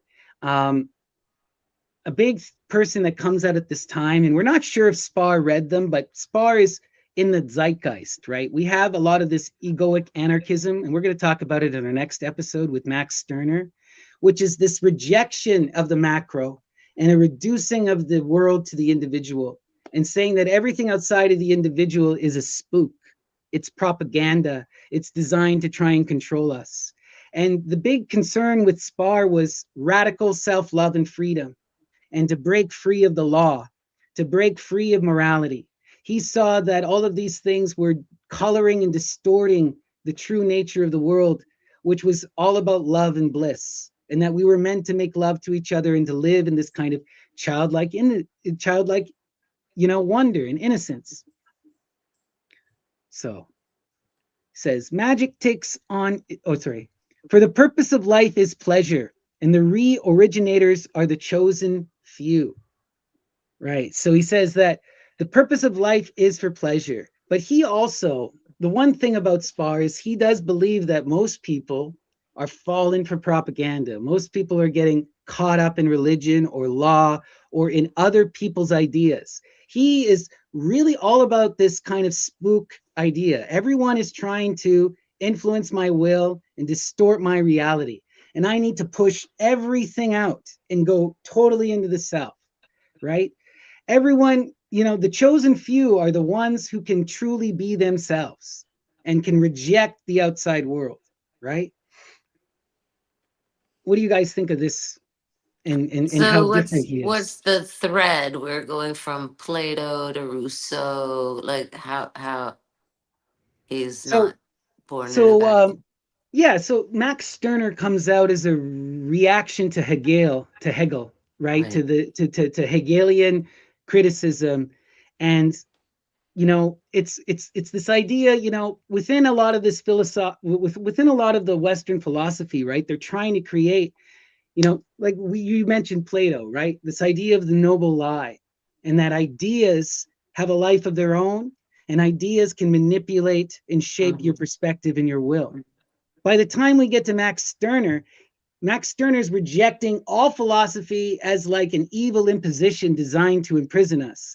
And he's writing his work as a satire. He's not serious. He's trying to critique Hegelianism through the lens of Hegelianism and flipping on its head using the antiphrasis. But a lot of these chaos magicians, especially the later ones, take Max Stirner deadly serious. And they really view things in this lens where everything, all of these religions, all of these laws, all of these ideologies are spooks.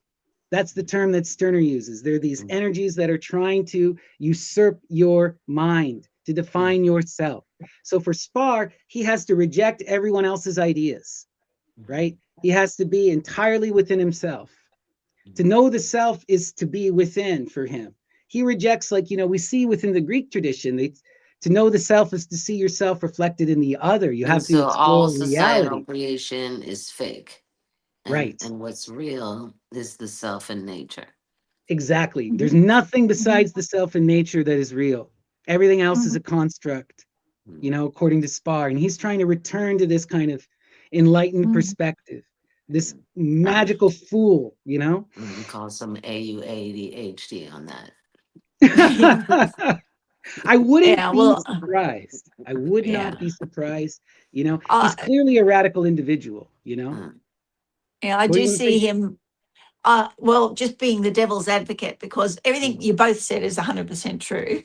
But I personally, I mean, I love his artwork and I admire the way he did it and all that sort of stuff. And when you are painting, when you really get into it, it does take on a life of its own and something appears on the canvas that has its own spirit.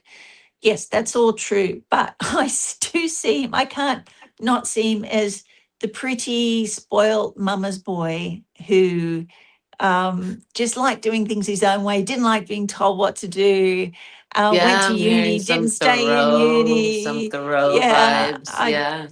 Yeah. I'd love to study this at uni, but I can't be bothered. I mean, here we have a brat Yeah. who is who is like, well, I don't need to do magic. I remember I had quite a lot of people coming along to a Hermetic class at one stage. And this girl came and she hadn't particularly done any, like she's a little bit Wiccan and a little bit this and a little bit that. And where we spent a lot of time explaining the invocations, where they came from, how we were going to do them. She stood up in front of like 40 people and went, oh, I don't need to do that. All I do is flick my hair. Right. Oh And I wow. get Osman Spare strikes me a little bit like that. I mean, what results she got from flicking her hair, we never saw any, that's for sure. But but it, she had the right to just flick her hair and not learn any of this stuff. But what was she doing in a class to learn it anyway? Well, And yeah, and it's a little virtue bit is like that, privilege. like, yeah, Osman Spares is sort of like, I could study this, I could study that, but I don't really need to. I just be childlike, innocent, and do what I want to do. Mm, mm, And mm. and his own level of talent, he did connect with spirit, and he did get some results. But you can't help but wonder if he had put a bit more study in, what other results he could have got, could have got, or how his life would have been. Would it have had such a tragic end? But yeah, he certainly became How the did he? basis What was the of, tragic end? he died of syphilis, didn't he? Oh, Yes. okay. Yeah, Oh. because Mm. of the Died it's young of debatable syphilis. which exact disease he died Mm. of, but yeah, Hmm. he died of he loved the women of the night, and those are who taught him his magic. The And crystal yeah, Mm. love. Yeah, yeah, yeah, you Mm. know, So, yeah. but he became the symbol for the rebellious university dropout, which so many of the early chaos magicians were. Please don't get too offended with me, chaos magicians, but you know who I'm talking to. The shoe fit. Yeah. oh gosh, you know, but I mean, I also find it wild, you know, because when we're doing a lot of, if we're looking for results, right? Like Yeah. what, you know, Austin Osman Spar in his lifetime was almost completely unknown, and he didn't have a lot of success with his art, and Right. he didn't have a lot of success in life. I mean, now he would claim, I would imagine many people would claim he wasn't trying to do that kind of magic.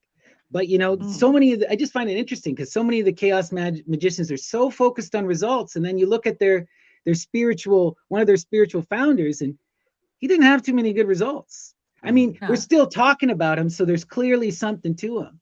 But you mm, even see Mm. the chaos magicians get super critical about Crowley, because Crowley will tell you he's doing the magic for a purpose, and then the magic will take on a will of its own. And so the chaos magicians are like, well, you lost your will. You right. clearly aren't Mm. doing your will, you know. But like, Mm. I look at that and it's like, well, maybe that's the spirits or the muse. He's clearly magical and he's following a path. Mm. But when Yeah, you're but so you fixated upon you results, want your you know, magic to work. That yeah, should Mm. be considered, if not the whole yeah, Yeah. entire point. Yeah. You can build a ship and wait for the wind to take you where you need to go. The wind doesn't always want you to go where you want to go, but if you're a skilled navigator, Or you you can could get right, to say, your goal. right. We or do you see could like So, sail that ship. Yeah. we yeah. can see for sure like the hypersigil book 4 worked, right? It's Mhm. become, you know, largely the most influential outside of transcendental magic. It's the most influential magical text, you You know. need it. You need it in your library. I mean, you can see which one I refer to the most, which one's the most dog-eared and falling apart. But, Right. it's referred to in so many other magical works. You sort Yep. of I need actually it to have go back and refer to. Yeah. Where did I put my copy? It's around here. But the other book I Yeah. love by Crowley is Book of Thoth. Book 4 and Book of Thoth is what you Yeah. need. There's a lot of great in Crowley, but those two, and you'll have 90% of his stuff, and it's amazing. That is certainly a very special tarot deck. And I love how he went back to the Marseille style with that deck too. Oh, yeah. Really Got away powerful. from Arthur Waite's altering the tarot deck. He went back to the original, which was good. Yeah, and he incorporates a lot of the Solabusca, it's a wild deck for sure. But let's continue here with Spar. So now we're getting into Spar's criticisms of magic, right? These magicians, whose insincerity is their safety, are but the unemployed dandies of the brothels. He was the unemployed dandy of the brothel. That was who he literally was, okay? Magic is but one's natural ability to attract without asking. Ceremony is unaffected. Its doctrine, the negation of theirs, right? So he is in this radical, like, he wants to get rid of all that. And he even goes even harder, right? Vampires, they are the very lice in attraction. Their practices prove their incapacity. They have no magic to intensify the joy of a child or healthy person, none to evoke their pleasure or wisdom from themselves, right? Therefore, know the charlatans by their love of rich robes, ceremony, ritual, magical retirements, absurd conditions, and other stupidity, too numerous to relate. Their entire doctrine is boastful display, a cowardice hungering for notoriety, their standard, everything unnecessary, their certain failure assured. I mean, I can see where he's coming from in his criticism, but I think it's not true of everyone, No, and I think he's very much thinking of the Catholic mass, like the Sunday mass, where they get all dressed sounds up. like And he got invited to the wrong parties as well. Well, he's also rejecting Crowley, because right? haven't you guys been invited to a witch party that is totally like that? Oh yeah, I have. Yeah. Absolutely. And you're like, oh wow, I've hosted a few. Where am I? Too funny. Yeah. But I could see him going, like, it always amazes me when you do speak to some Catholic priests about the Mass, that they don't understand that it is a magic rite, that it is based on so many other magic rites before it, right? And that in its essence, it is reflecting so many other myths and legends and magical traditions that came before it. And they don't understand that. They don't get it. No, they don't. And this is the thing too that we see with Spar, is that Spar understands the root philosophical idealism behind the magic. And he is obsessed with that. And he gets upset because he looks at the people around him and he's like, you guys don't see the magical idealism. You're not seeing it from my perspective. And you're playing with all this imagery, all this trapping, and you're missing the forest for the trees, But as we've talked about, Leslie, like the alchemical tradition, you do the work to recognize and perceive that the reality in nature, like that's how you learn. That's how you come to that idealism. Like, so just because he's able to, he's in the heights of the air, but now he's rejecting it for everyone. It's just, it's an egoic thing, To me, I look at it like Spar is he's walking a Zen type path versus, the practical path, It makes me think of that sermon that the Buddha gives, where he's telling a deep philosophical story to a bunch of monks, and one of the monks is crying, can't figure it out, he's freaking out. So the Buddha takes him into the water, he picks up a lotus flower, puts it in the monk's hands, the flower blossoms, and the kid achieves enlightenment because he recognizes the reality in nature. He understands the root of the philosophy, So some people, they're in that high-minded nature. They don't need in the ritual. Some kind of wabi-sabi thing going on, Yeah. Right. Drawing the painting out of the void, Right. Yeah. But some people he still just wanted. Sorry, you go ahead. You go I ahead. was just going to Yeah, say, I but a just lot of think people need to do that hard part. Go ahead. Yeah, I was just going to say he wanted to do what he wanted to do, and that's what he did. That's it. that's it, right? Yep. Okay. Thy will unconditioned is magical. So he's all about, again, like he has his idea of the true will is a little bit different from Crowley's because it has nothing to do with this universal Godhead necessarily. It's about this reception of reality in that purity of that fool energy, being in that childlike wonder. When you're in that childlike wonder unconditioned, then you're in the purity of play. And the universe is your oyster, you know? So he says, and this is where, again, we're going to see the root of the postmodern playing with belief comes directly from Spar. So it says, belief is a sustenance, desire acquisitive, and will energizes and maintains. Their close unison gives ability in the measure of our sincerity, creative when spontaneous. So he's obsessed with this idea of spontaneous belief. And so what he would do is when he was in the magical act, he was obsessed with the image, with the idea, and then he would get rid of it. He'd give it away. And he had nothing to do with it anymore when it's completed, right? It's this idea that now it's sent out into the universe and I've abandoned it. It lives beyond me and it's going to run its work, create, in that spontaneousness. He was all about this kind of childlike spontaneity. That was where the muse really could be encountered, But I'm looking at where both of these men got stuck in fermentation. Mm. And What do you mean? well, they did. It turned out to be bad for their health, whatever they were doing, and they got Right. stuck in addiction That's a good point. and dismemberment and syphilis is brutal. It was the AIDS of Yeah. its time, and you're gonna go blind and you're gonna go mad and your fingers are gonna fall off, right? It's brutal, and that's fermentation. That's the fermentation phase. So they did create a lot, um, but it seems to me that they got off the train at Crazy Town, and didn't really give us all they had. Yeah. Yeah. You get greedy, and it's all for me, and I want to get drunk on it, and. Yeah.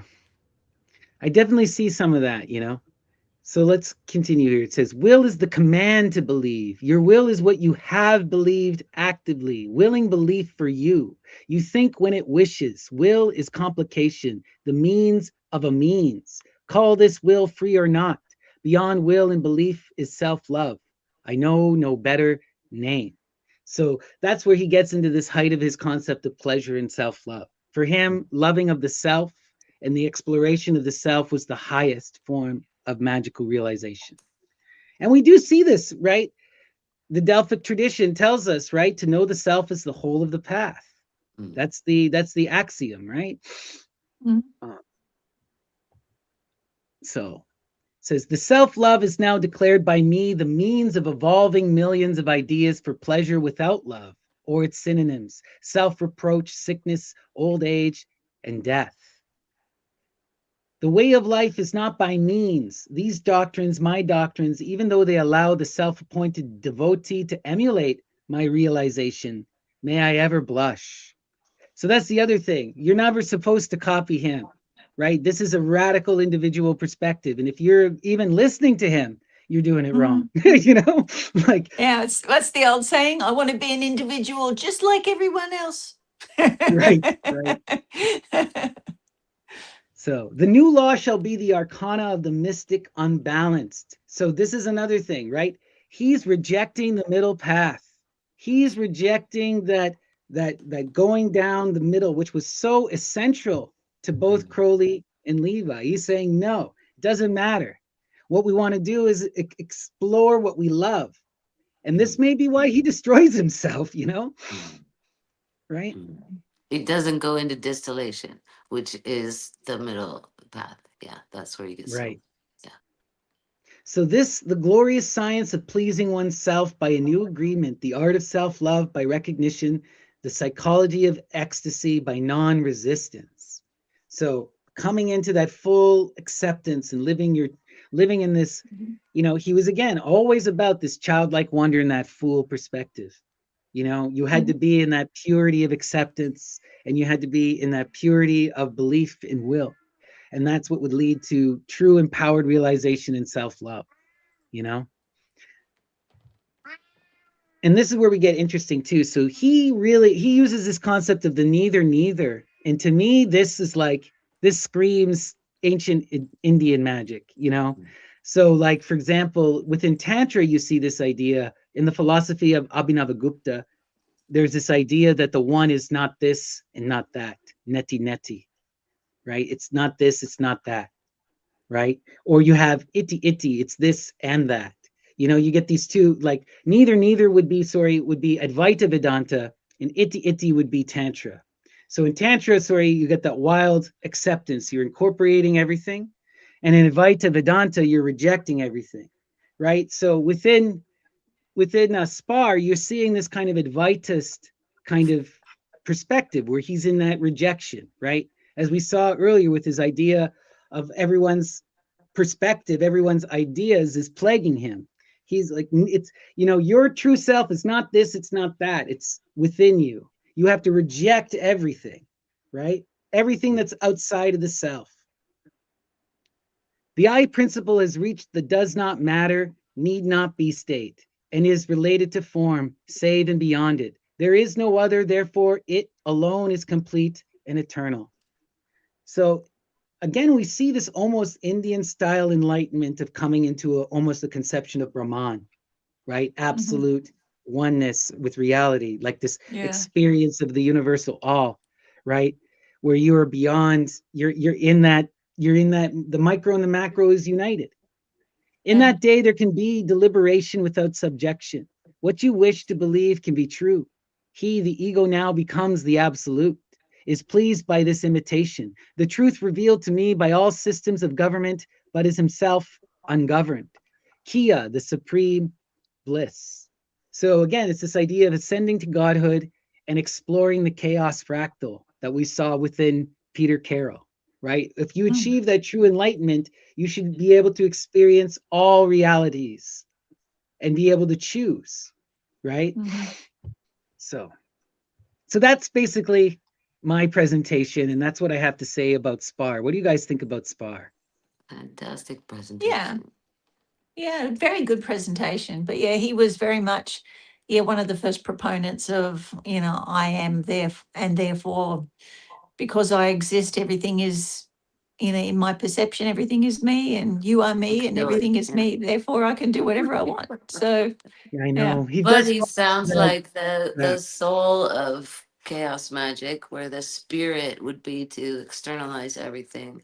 He's the opposite of what you said before. Like he's only about his interior process.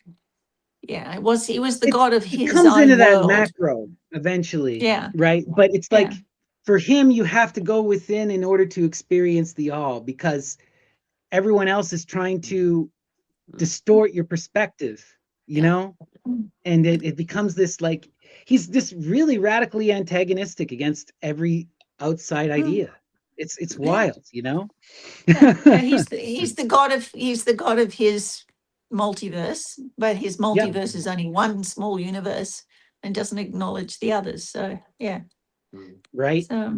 Where it sees the others as trying to distort his ability to control, into narcissism going on. Absolutely, right. And this is why you get a lot, and is this why the next evolution of chaos magic is only about the external effect? I don't see it ever. You get practitioners who fall into these trappings, but chaos magic itself is never solely about that. Though many people reduce it to that, right? So when you read the real gurus, like, this is the problem with someone like chaos magic. They're trying to come down, right? Like they're trying to go complete the process, and if you don't have the stone, you didn't do it. Right. So Robert Anton Wilson. Robert Anton Wilson gets out there, Oh yeah. The philosophy of 23, which I think you're going to discuss next week, is pretty, it shows how much the outside world is connected to you. Right. Yeah. And we can see a lot of like when we get to Robert Anton Wilson, like one of his most famous thing is the thinker thinks what the prover proves, right? Like you Yeah. shape reality through your thought. And like Austin Osman Spare clearly believes that, even Crowley believes that to a certain extent, so this is a really powerful, powerful thing. But by the time you get to Anton Wilson, now it's codified into something really tangible. And Yeah. he takes a lot of that hippie culture and refines it through a punk rock lens. That's what is so interesting about, because a lot of this does come out of the hippies. It is punk rock, but it is also hippie. Like Hakim Bey is very much He's like a Peter hippie. Lamborn is a hippie, full on hippie, right? Calling for return to earth, talking about peace and love. you know if you just ignore the anarchism in the occult, he would sound like one of these 60s flower childs. So No, but they there's a did lot that of then this. as well. They did that. Oh, They yeah. they did that then. Yeah. Oh, they did it. They But just weren't what's necessarily using that language at that time. It evolves, right? Yeah. what could be good homework for people for next week is maybe Jim Carrey's movie 23. So if Ah, anybody's seen that, that's yeah, that shows, I think, two sides of the uh, chaos magic coin, and the dark hole that you could go down. But it's Well, very I think interesting that, that was yeah, that dark hole that. is Well, kind of prone to all magical tradition, I would say, not yeah, just chaos. absolutely. Yeah. Yeah, you've got to like have the antidote before you start anything. But it's just really interesting that Jim Carrey picks this as his serious movie he's doing. This is Hmm. a serious movie, guys. So he must be into chaos magic to choose this well, for Oh, and his. Carrie clearly is. He just didn't. he's Yeah. in full possession by the spirit of Andy Kaufman when he Yep. does his biopic. Mm, yeah. Absolutely. And he'll tell you that, That's a spirit method possession. acting 100%. in general is a form of magic. It comes out of the Yeah. Dionysian tradition. Yeah. So all of this stuff, Mm, right? But yeah, the 23 stuff is wild because that gets into, when we're talking about Robert Anton Wilson, is the synchronicity running away with you, right? mm, So the synchronicities and listening to the muse, on one hand, it can be this empowering thing, but it can also lead to psychosis.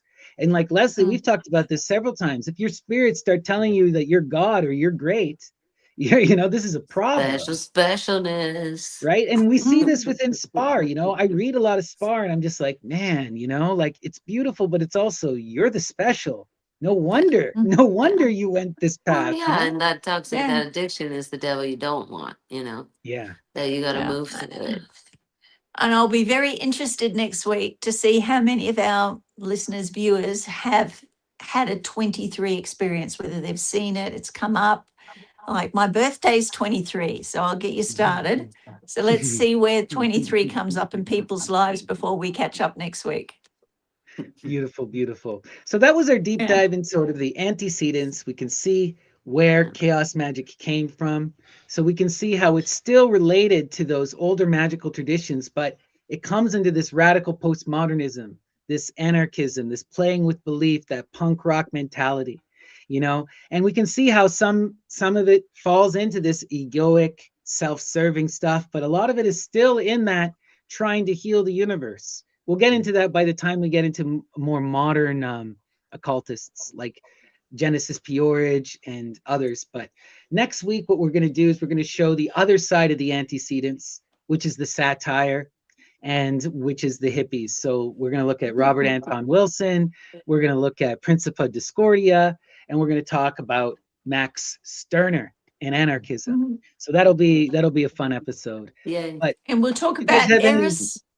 and We'll Eris, talk about. Hail Eris. Yes. Yes, we'll talk about all of that. So, any final thoughts either of you beautiful people have about chaos magic? Share your honest Uh, perspectives. yeah, don't try it until you have the antidote first. Yeah, that seems to be the last piece that we finally find in our repiecing together of our culture. And it has to do with backburnering women. Yeah, That's the Mhm, antidote. right, mhm. right, right. You know, and that again, this will come up again within some chaos magic, you know, because this is a big thing within the Temple of Psychic Youth. It becomes their main magical project as a cult was to create the universal Pandrogyne and to bring about what they called the occulture, right? To unite people and to heal the wounds that have been done to the sexes through their separation, right? So the ultimate alchemical wedding, a universal alchemical wedding. That's where I love about, like, for me, Genesis is like, she is the quintessential chaos magician. You know, Peter Carroll's great, and he's a revolutionary, but you know, pales in comparison. And Spar, I'm not even, you know, I like some of his art, but like it's by the time you get to Genesis, and I really like Hakim Bey, you know, the hippies, but you know, that's me, peace and love. So right. But yeah, okay, guys. Well, thank you so much for, you know, listening to my presentation and for offering your beautiful perspectives. I always appreciate you guys. Thank you. Is there So welcome. anything you want to promote, Shay, or anything you got going on that you want to let our audience know about? Oh, no, it's equinox coming up. So, guys, good time to start your magical practice. Like, that's the start of the year naturally. And if they do want to find out more about Ida Craddock, just look it up on all good bookstores. You'll find the collected works of Ida Craddock with a forward by Shay de Montfort. So you'll be able to have a look at that if you want to see what she did. Awesome. And how about, and for Leslie, you can always message Leslie if you're interested in any kind of spiritual work. She does spirit contact. She can help you contact your personal spirits, can help you deal with any kind of healing or magical phenomenon. And you can message her at leslie.selene@yahoo.com. Anything else you want to say, Leslie? No, I'm good. All right. Thank you. Well, thank you guys so much. This was amazing. Much love to you both. And we'll be back next week with some more chaos magic. All right, everyone. Peace and love. Take care. Bye.